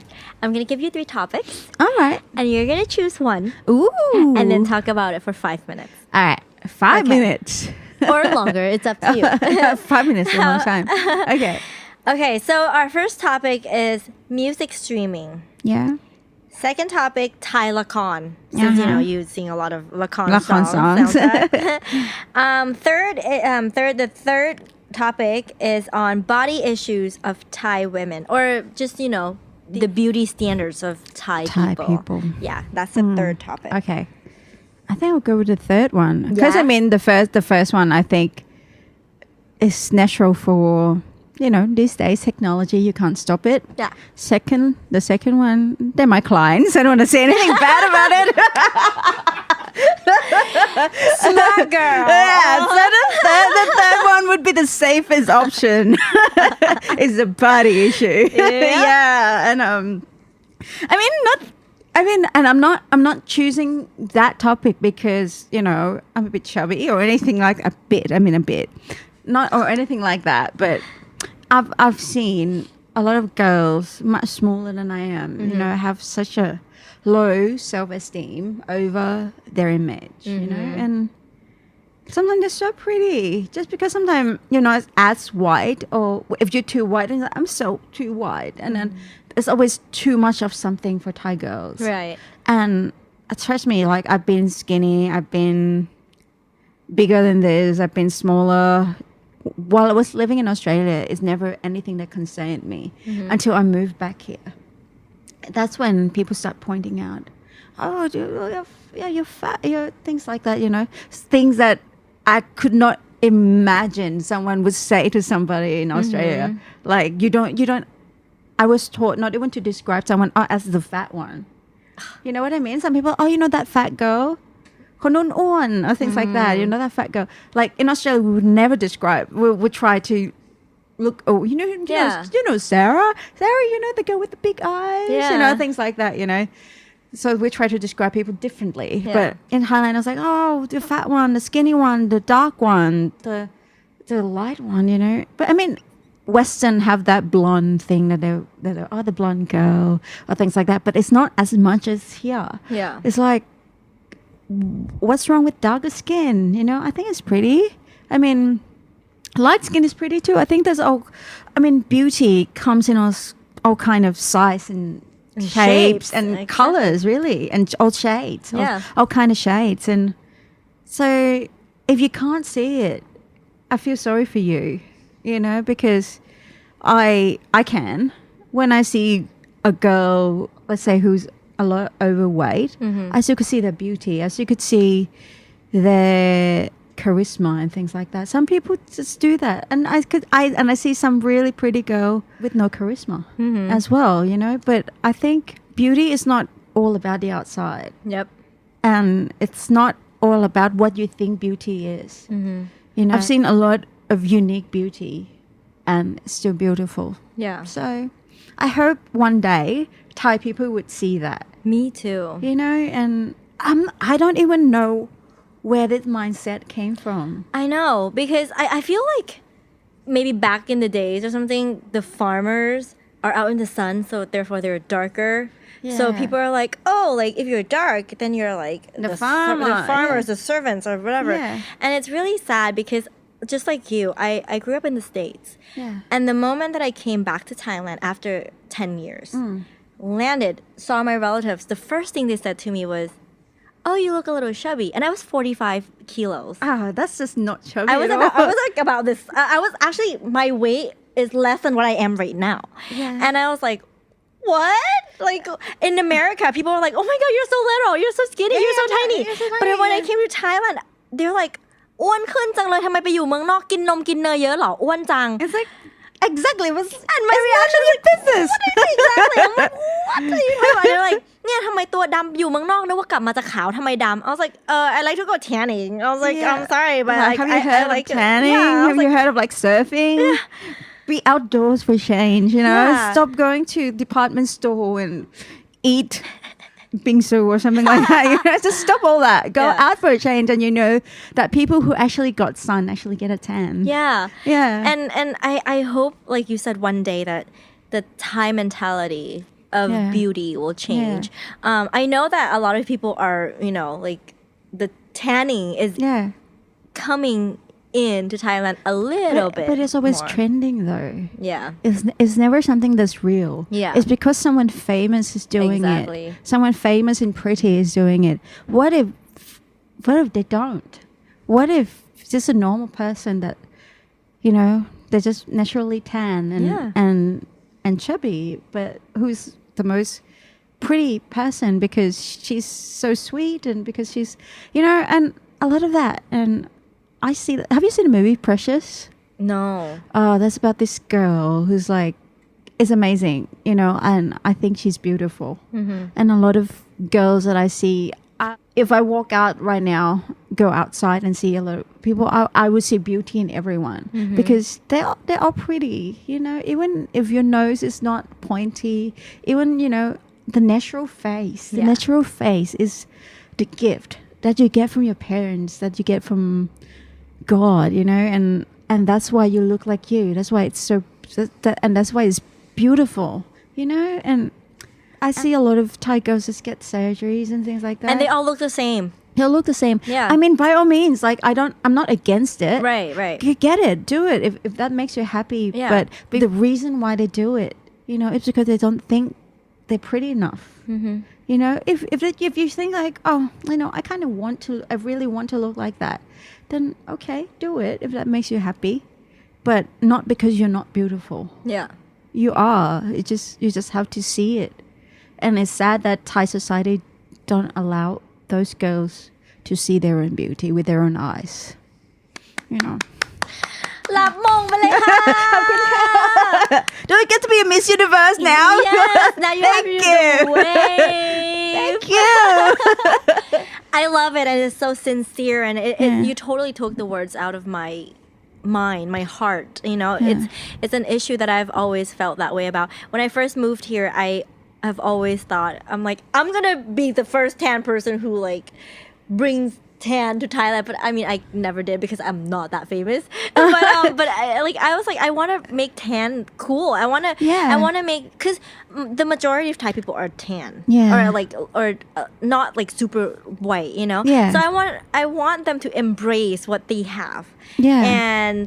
But I never succeed It's at that. it's just sad. It's just sad that you have to be famous to influence something, and unfortunately in our society today that doesn't happen very much, and it just, I don't know, I just hope things change, and I hope that people do see it one day. But the funny thing is, a lot of people around me that are my friends, they have share the same thoughts. But I was like, are we a minority or something like that? Why don't people see it? I think maybe people secretly think it, Yeah. but they're Too scared to accept. Exactly. Yeah. Maybe. Even the guys, sometimes they're just like, oh, my girlfriend has to be like really fair skin, tiny waist, all that. And I'm just like, sometimes you might fall in love with something completely different than what you say that they should be. Yeah. So, when it comes to love, what you have in mind, it just kind of blew away. Yeah. But some people just feel too ashamed to admit that, oh, I love this girl, just because she doesn't look like what you have, the example that you have in mind. Yeah. Yeah. True story. Yay.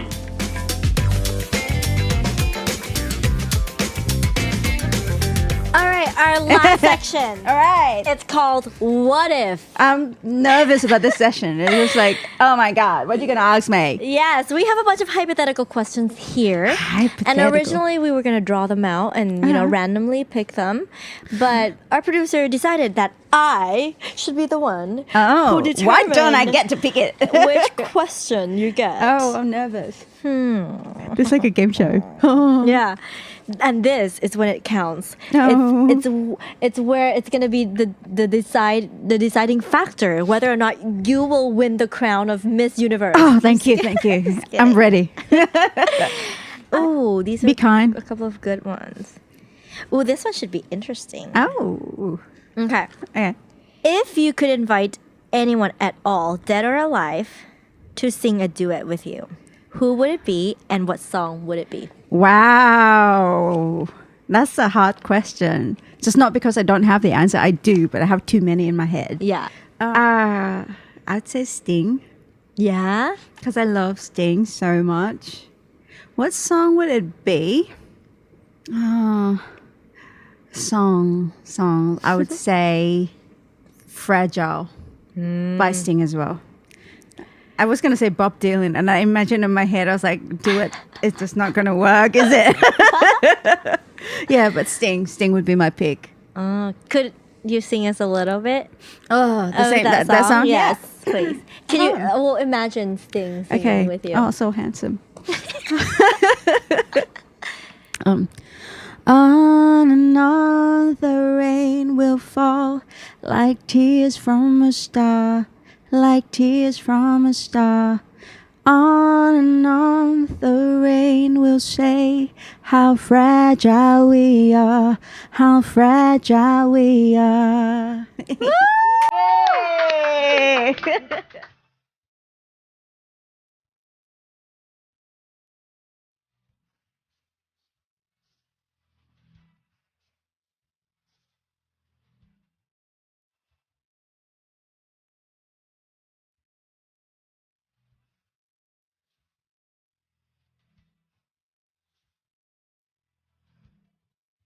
Thank you so much. Oh, thanks for having me. Oh, Thanks for the invite. Such a pleasure. Thank you. And I've never seen this side of you before. Oh. And, I've seen you as the You mean the singer, good the side? untouchable singer.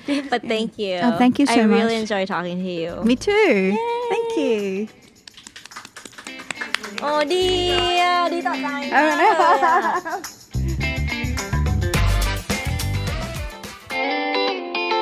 You're listening to The Standard Podcast. Eye-opening for your ears. สวัสดีค่ะโบสาวิตรีนะคะ This is We Need To Talk Podcast Talk Show ภาษาอังกฤษสำหรับคนไทยที่ใช้ภาษาอังกฤษค่ะ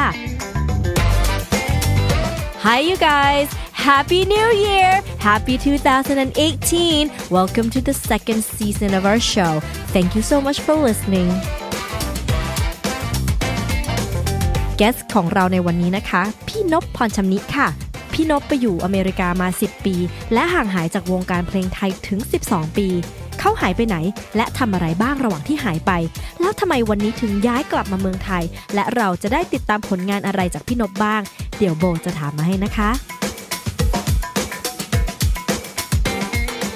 เอาละค่ะตอนนี้ได้เวลาเปลี่ยนโหมดเป็นภาษาอังกฤษกันแล้วพร้อมหรือยังคะ Ladies and gentlemen, it would be my pleasure to introduce our guest for this episode of We Need to Talk podcast. His voice is no different from his personality, polite, kind, soft, and sweet. And when he sings romantic songs, we'd get the feeling that love is such a beautiful thing. He's been away for 12 years, but now he's back. So let's meet him now. พี่นพพรชำนิค่ะสวัสดีค่ะพี่นพ สวัสดีครับโบครับ Thank you so much for being here. Oh, I'm so excited. Fresh off the plane. I was going to say boat, but nope, fresh off the plane. Yeah, I just got up from Japan trip. I've been back twice, like in 2 weeks. First of all, like after the big concert, I've been away for 2 weeks. After that, Nice. How was the vacation? it's pretty good because it's my first time in 10 years that I never hang out with my dad and my mom for a long time, and also my brothers too. It's a big family. So it's like a family trip. A family trip to southern part of Japan. Nice. Yep. So it's been such a long time that we've really seen you in the press. Yep. And obviously we miss you a lot and we miss your music. Thank you. And you're back for good this time, right? Yeah, I don't think like people probably notice that I've been away for 10 years already. Yeah. At about the time that you went on AF, Yeah, ใช่ไหม? And exactly. 2009. Yeah. 2008 actually. So I've been away for 10 years to San Francisco นะ because of my wife pursue her master degree and also PhD as well. Wow. That's why it takes 10 years. That's why. So that's why you decided to go. Yes, this is the San only Francisco. reason to be with my wife. That's good. That's a great answer because, I mean, from a wife's perspective, I think it's important for a family to be together. Right. The most important thing in my life too. She's the most precious thing. Aww, I hope she's listening because she would be melting. No, I don't think she care. I don't think she care at all. ใช่ไหมพี่อ้อยอะเพลินไม่สนลงเนอะ พี่อ้อย my manager is here too. And she just confirmed. She said, "Jing." How often did you come back to visit when you moved to San Francisco? Oh, quite often, like at least 5 times a year. So 10 years mean like 50 times. Yeah.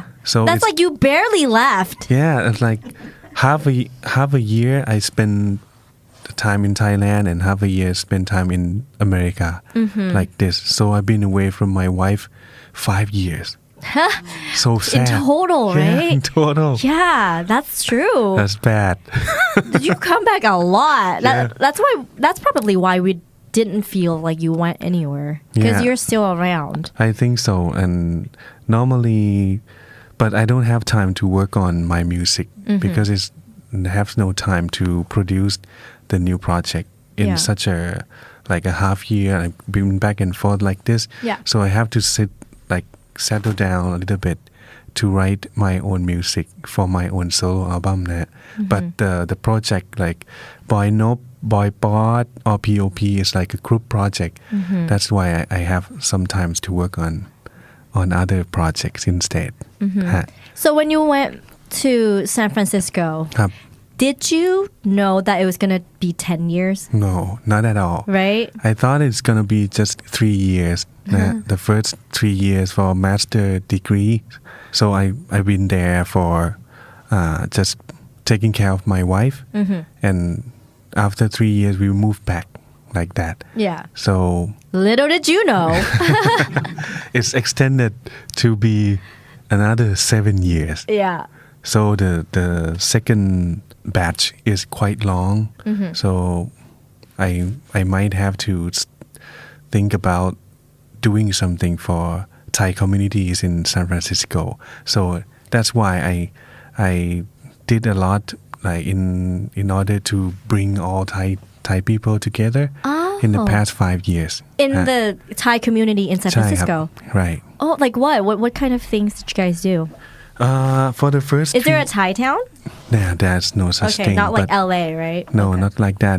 But in San Francisco, the first 3 years I didn't join at all with Thai communities because I'm not gonna stay there that long, right? But the second batch, I know that the PhD gonna take at least 5 years. So I start to think like, okay, I should do something in order to become a good Thai citizen.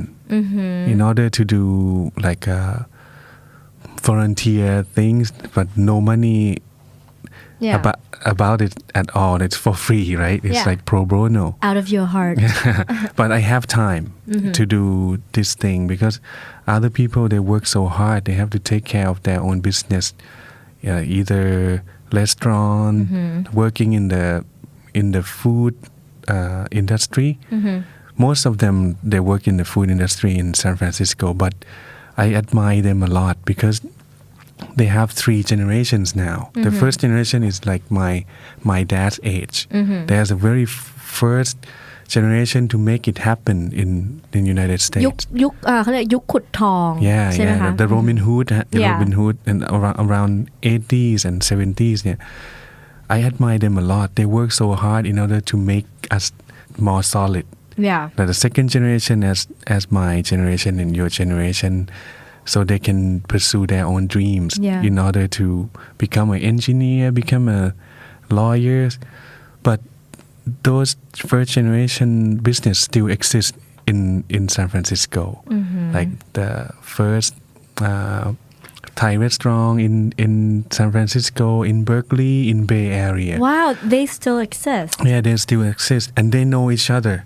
But in between generation, they don't know each other yet.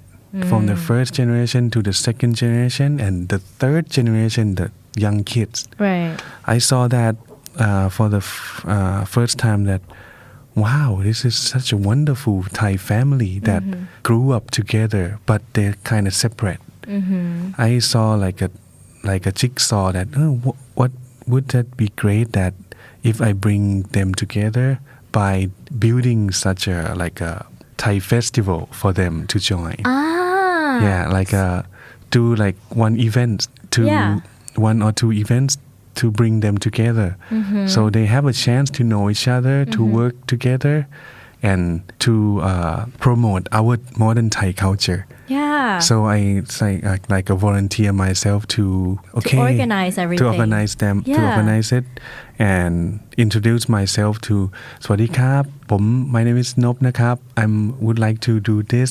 I would like your help. I would like you to support my idea, and they are so lovely to support me and also like with their own money, their own time, their own love and respect to our Thai culture and Thai kings in the past as well. Yeah, this is the very beginning of Treasure Thailand San Francisco.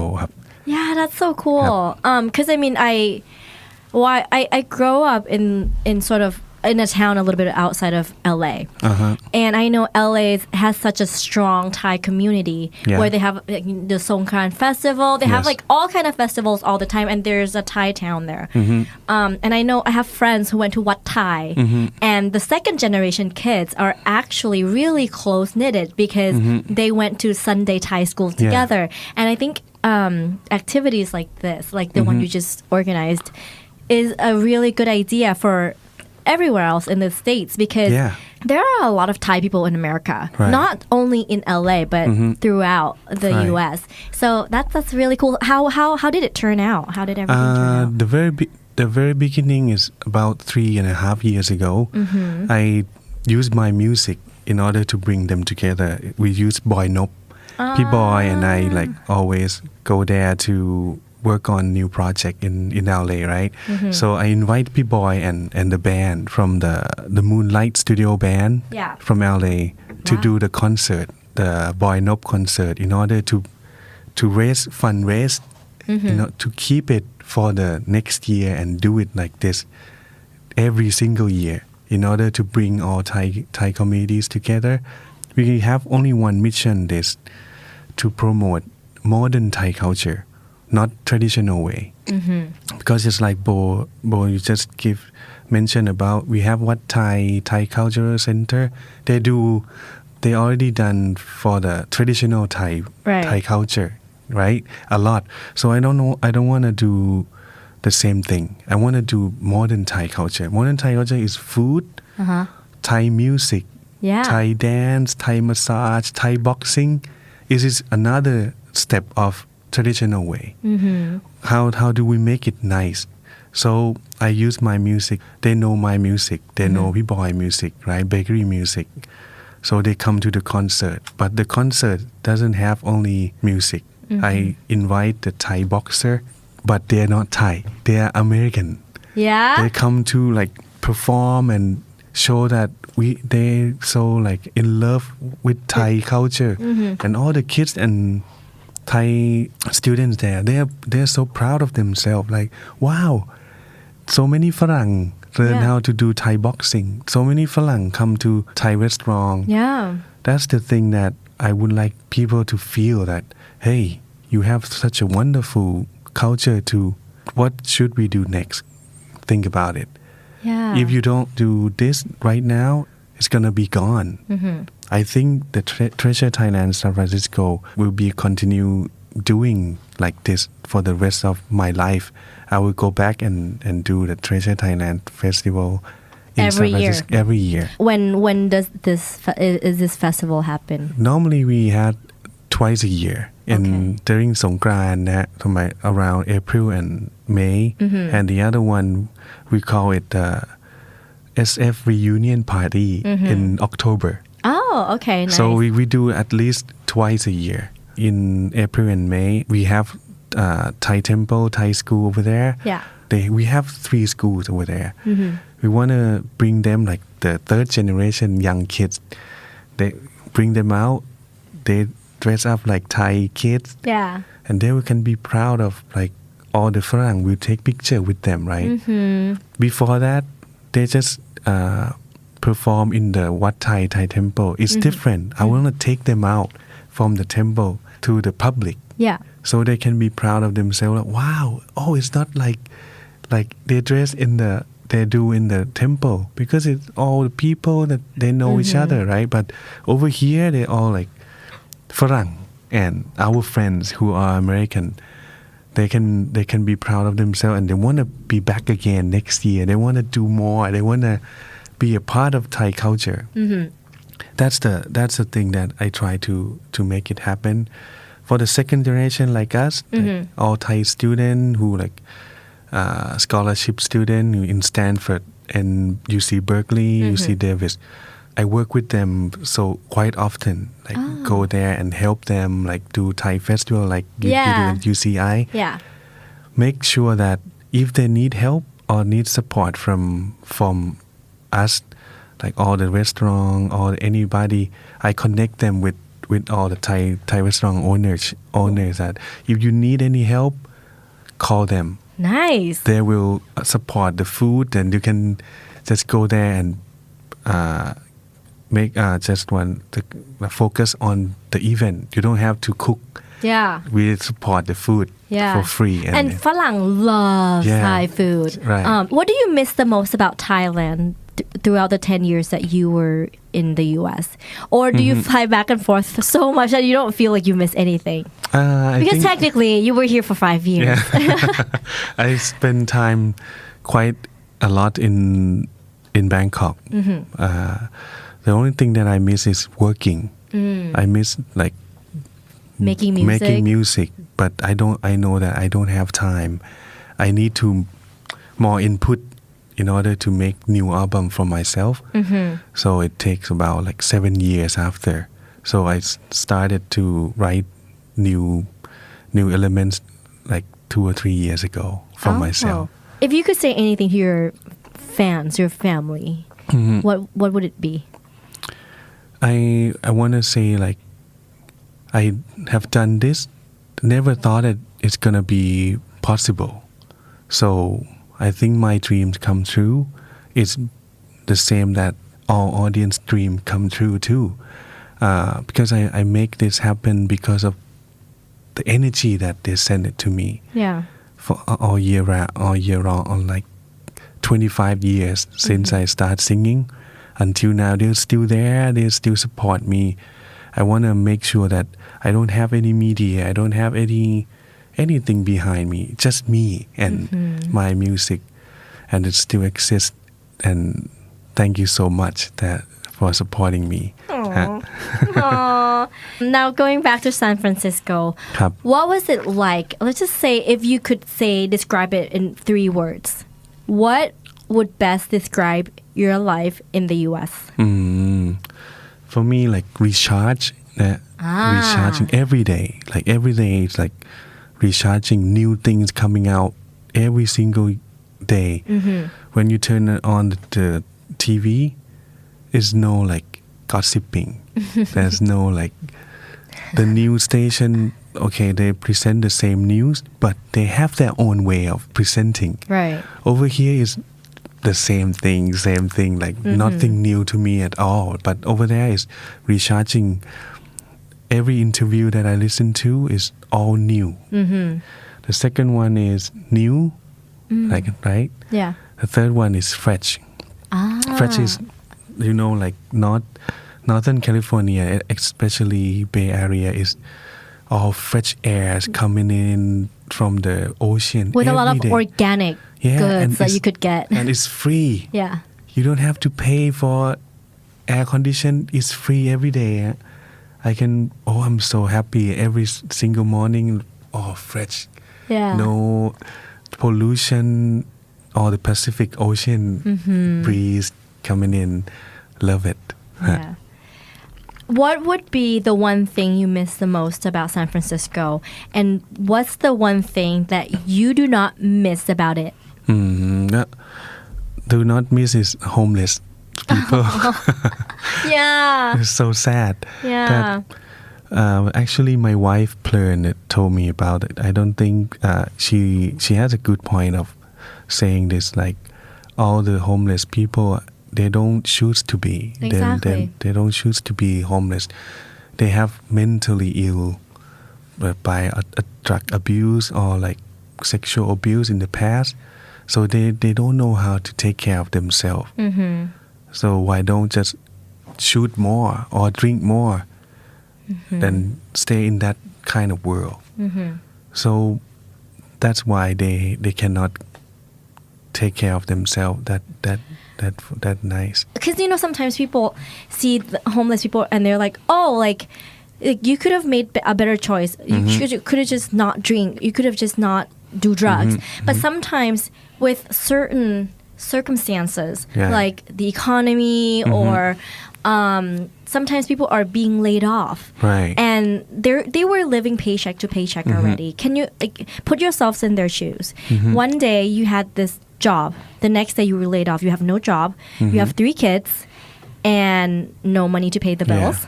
And obviously you're going to be kicked out and have nowhere to live. Right. So so เอาใจเขามาใส่ใจเรา Yeah, that's the thing that I don't miss the most because it's you can see some flaw in American culture as well. Yeah.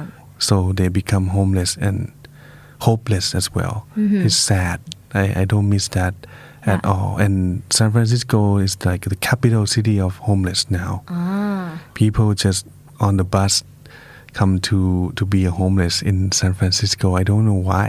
Oh. It's so sad. Yeah. It's more than like 10,000 people there. Really? More than 20,000 there. I know it's not something to joke about, but there was a joke in our school because UCI is in Orange County.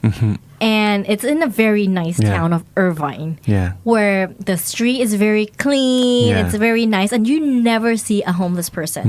But the next town over, which is Santa Ana, which is where Disneyland is, there are some parts that aren't so nice, and they do have some homeless people. So there's a joke in Irvine that people are like, oh yeah, the police are probably seeing a homeless and they'll pick them up, drop them off in Santa Ana so that there's no homeless in Irvine.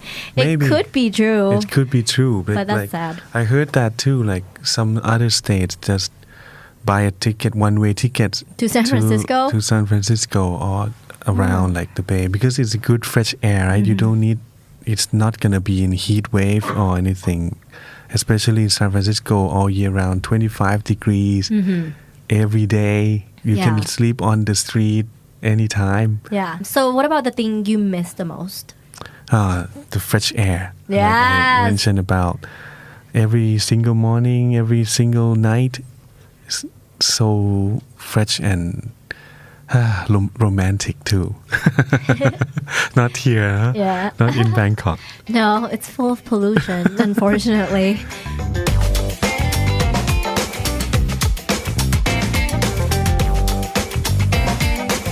So now that you're back to Thailand and back to the music industry, well, technically you never really left.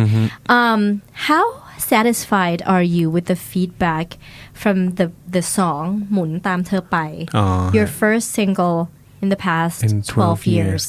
I had a very good 2 round of concert. It's sold out and also I don't know, have to ask P.I. because after the concert I flew to Japan right away. I didn't sing it didn't sing in that much. It's like a dream. Yeah. Like I come down from the concert and I didn't go to bed. I just packed and the early morning next day I flew away. So you didn't have time to actually Not at all. register everything. No, not at all.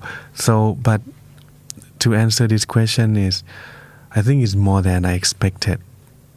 That people, 4,000 people in 2 days, they were there with me since the beginning of the concert until the end, like 3.5 hours. They didn't go anywhere, and they were so nice, and I can see it. Their valuable time to just show up to my concert is not easy for them, but they were there for me. That's more than I can say. ครับผม What's the story behind this single? แต่หมุนตามเธอไปใช่ไหม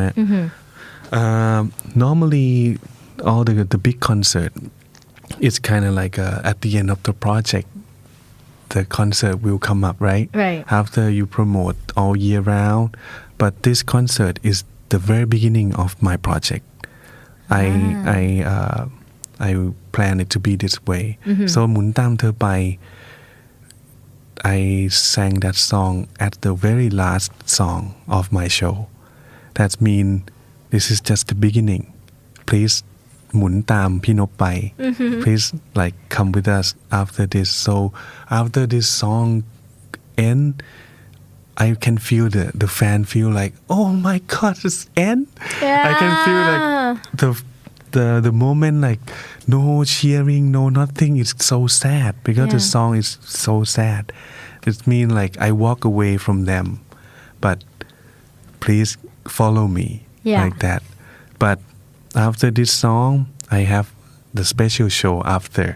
Like an encore. Yeah, encore. And I bring all my friends like POP, Friday, 2 Days Go Kids be on the stage and sing all the hit song together. So they're so happy that we come back again. So they went home on a high. You're like, oh no, it's over. And it's like, oh yeah. And they are so happy at the very end of the concert that okay, they get it. They register that this is just the beginning of my new journey as a นพพรชำนิครับ Oh, what part of music making do you like the most? There's the songwriting part, the sound mixing, the producing, or the actual performing. If you have to choose to do one thing only, what would it be? For the audience who never get into music business, that all the music has so many like tasks to do, but as a producer you need to go all the way, everything, writing songs, picking all the instruments. And also the musicians, making up the show, also the promoting plan, everything. So I think I'm looking into myself. I consider myself as a producer to see the whole project. Like I mentioned that the concert is just the beginning. Next year will be more shows for me to go to Chiang Mai, to Hat Yai, to Khon Kaen, wherever I wanna see my fan there. Who already grow up to be a business owner, become a doctor, become an engineer. Just come out. I'll go down to see you. I want to perform in front of you and your family members. And let's do something for your own communities. For a good cause. Like let's say like if Hat Yai have some foundation that we can help, we'll do that. And use my music to be a center of helping out. Have you started planning those tours already? Yeah. A little bit. Okay. So get ready, you guys. So it's gonna be great.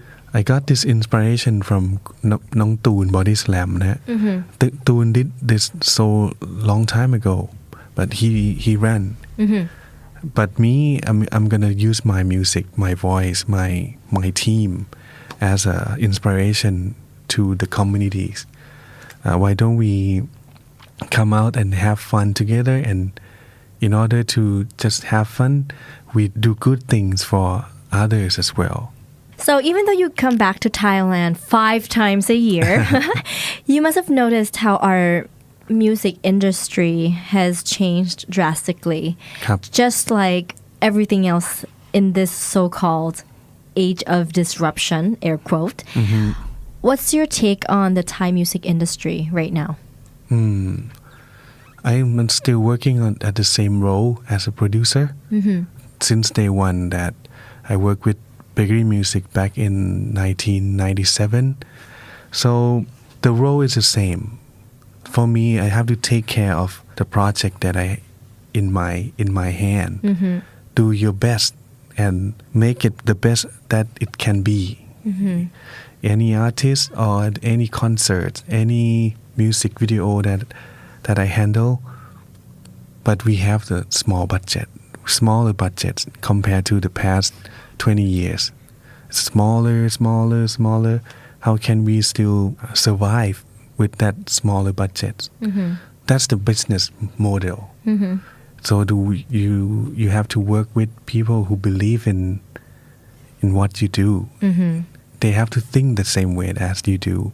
They want to do a good production. They want to make it happen in a new way. I don't want to do same old stuff that That has been done already. Right. I try to make new things all the time, but with the smaller budget. Yeah. that's the fun part. Yeah. For me, it's the fun. It's a challenge. It's a challenge, yeah. Go back to my band, the group Thematics 11. All the 11 members, they are all music instructor from all universities. They spend time with me for 1.5 years to build the new sounds of half big band, jazz pop ที่พี่นพทำเนี่ย the new style of music. It's all free, but you put all the effort instead. I never pay anything in order to bring them together. Yeah. They trust in me. They trust in what we making together as we cooking. Like we spend time in the kitchen together, come up with the new recipe, and we believe that people are gonna love this food.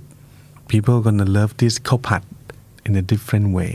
นะฮะ So that's the key of making music right now. You have to work with people who trust in you. I believe that money cannot buy good people. You have to make them feel comfortable and trust in you and take a journey with you ครับ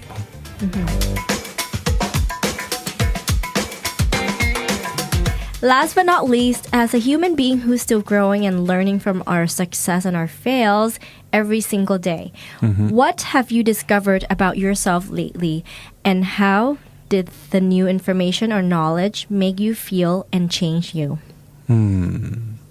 If you are my friend on Facebook, you have like about me, right? Yeah. For me, I explain myself as looking backward to seeing things. Like I always look back in the past. I'm not looking forward to doing something. I'm looking backward to doing something. I always think about like all the past is more valuable. Everything in the past, even you win or lose, or you success or not successful, even your grandparents, great grandparents, if you know of about them, you're not gonna do the same mistake that they did in the past.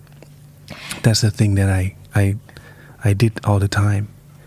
So Studying from the past. yeah, studying from the past. So because we don't know about future, but we know the past. Every single day I always like digging, like my dad, hey, please tell me more about your mom, your dad. I want to learn more of that because we have the same gene inside, right? We might have to make decision the same thing because we have him or her in you. Yeah. Probably if you come to the crossroad, you're gonna choose the same thing as they did. But if you know of about what they did choose wrong, you're not gonna make that same decision. So พี่เลยรู้สึกว่าพี่ไม่ค่อยตัดสินใจผิดเท่าไหร่ เพราะว่าพี่เป็นอย่างเงี้ยพี่จะมักจะมองไปทางข้างหลังเสมอแล้วก็ เอาละว่าอย่างเงี้ยแหละถึงผิดก็ถูกอะถึงมันผิดก็ถูกอยู่ดีเพราะว่าเราได้ตัดสินใจแบบจริงๆแล้วมันก็เลยไม่มีผิดที่ผ่านมาครับ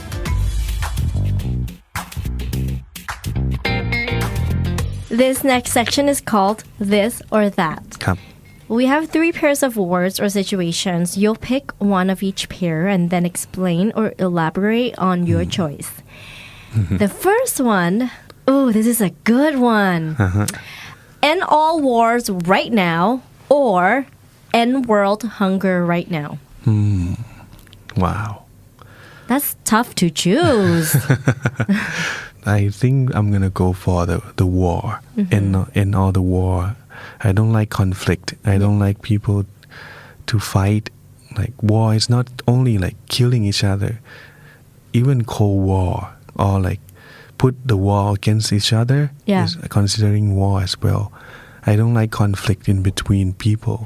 I want peace for all people, for all race and everywhere. Yeah. Travel 100 years into the past ครับ or travel 100 years into the future. I think I know the answer to this one. I think I know the answer to this one. Okay. You know What the would you answer. choose? Travel to the past, of course. Of course. Because I love the past. I want to know like where am I or who am I in the past.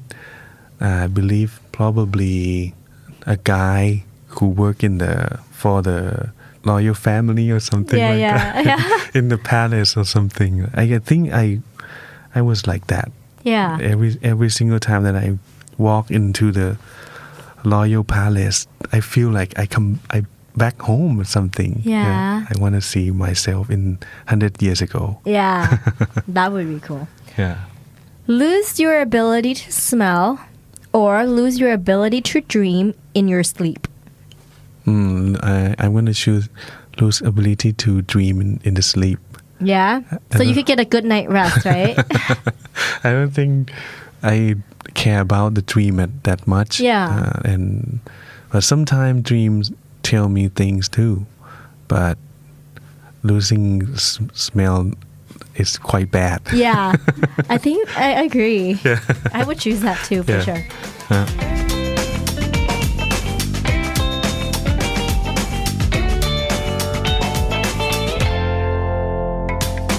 All right, our last section of the show is called What If. Now we have a jar ครับผม filled with questions. These are hypothetical questions, and then hypothetical you can answer it however you want. ครับผม And your question is dun, dun, dun. If you had to wear a mask in front of all people for the rest of your life, what one would you pick? The mask of your own face isn't allowed. ถ้าต้องใส่หน้ากากใบหนึ่งไปตลอดชีวิตห้ามถอดต่อหน้าคนอื่นเด็ดขาดจะเลือกหน้ากากอะไรและห้ามตอบว่าหน้ากากรูปหน้าตัวเองนะคะ Wow, it's so hard to answer this question. Yeah. How about you?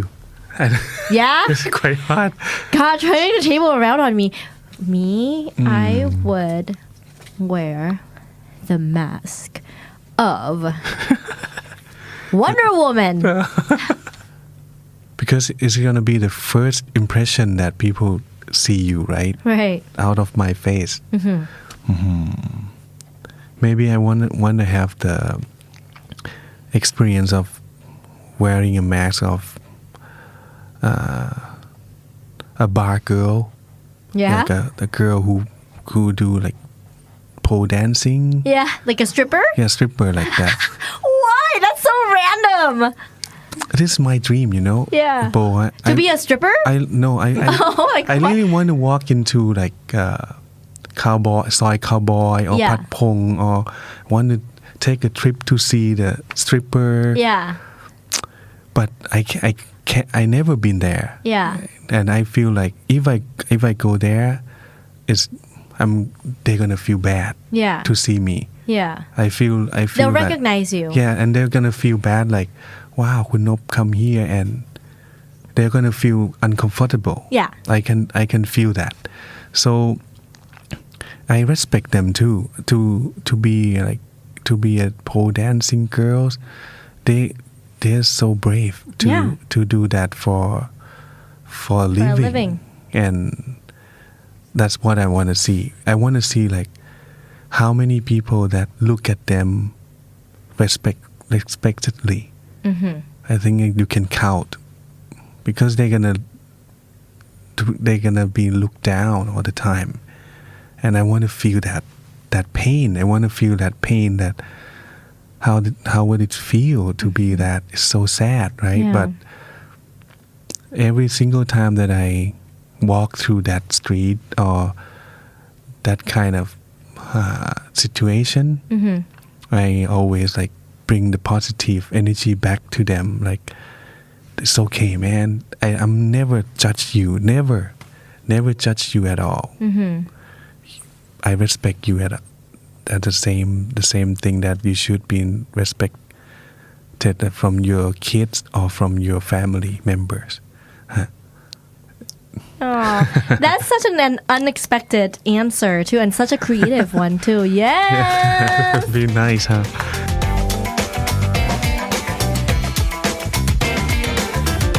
Thank you so much for being here with us tonight. I think our audience and myself, and I think we enjoy getting to know you more, and then to see this side of you and to see what you've done in the US and getting to know you more about your music. So thank you so much for being here. Oh, thank you for having me as well, and I hope that I can do more. Like we have such a limited of time being a human being. Yeah. I don't know my life's gonna end when. We should do more and for other people and as much as you can. ทำให้สุดความสามารถนะ like more effort that you put into it will shine to whoever they got this from you ครับก็ would like to encourage you guys and please listen to this podcast with คุณโบตลอดไปครับผม Yay! Thank you. Thank you very much. Bye bye. ถ้ารู้ว่าเพื่อนคนไหนรักภาษาอังกฤษชอบฟังภาษาอังกฤษและเรื่องราวชีวิตที่น่าสนใจของเซเลบหลากหลายโบฝากแชร์เอพิโซดนี้ให้เขาฟังด้วยนะคะ Binge listen to all of our shows and episodes at thestandard.co/podcast. The Standard Podcast เปิดหูเปิดตาเปิดใจเปิดโลก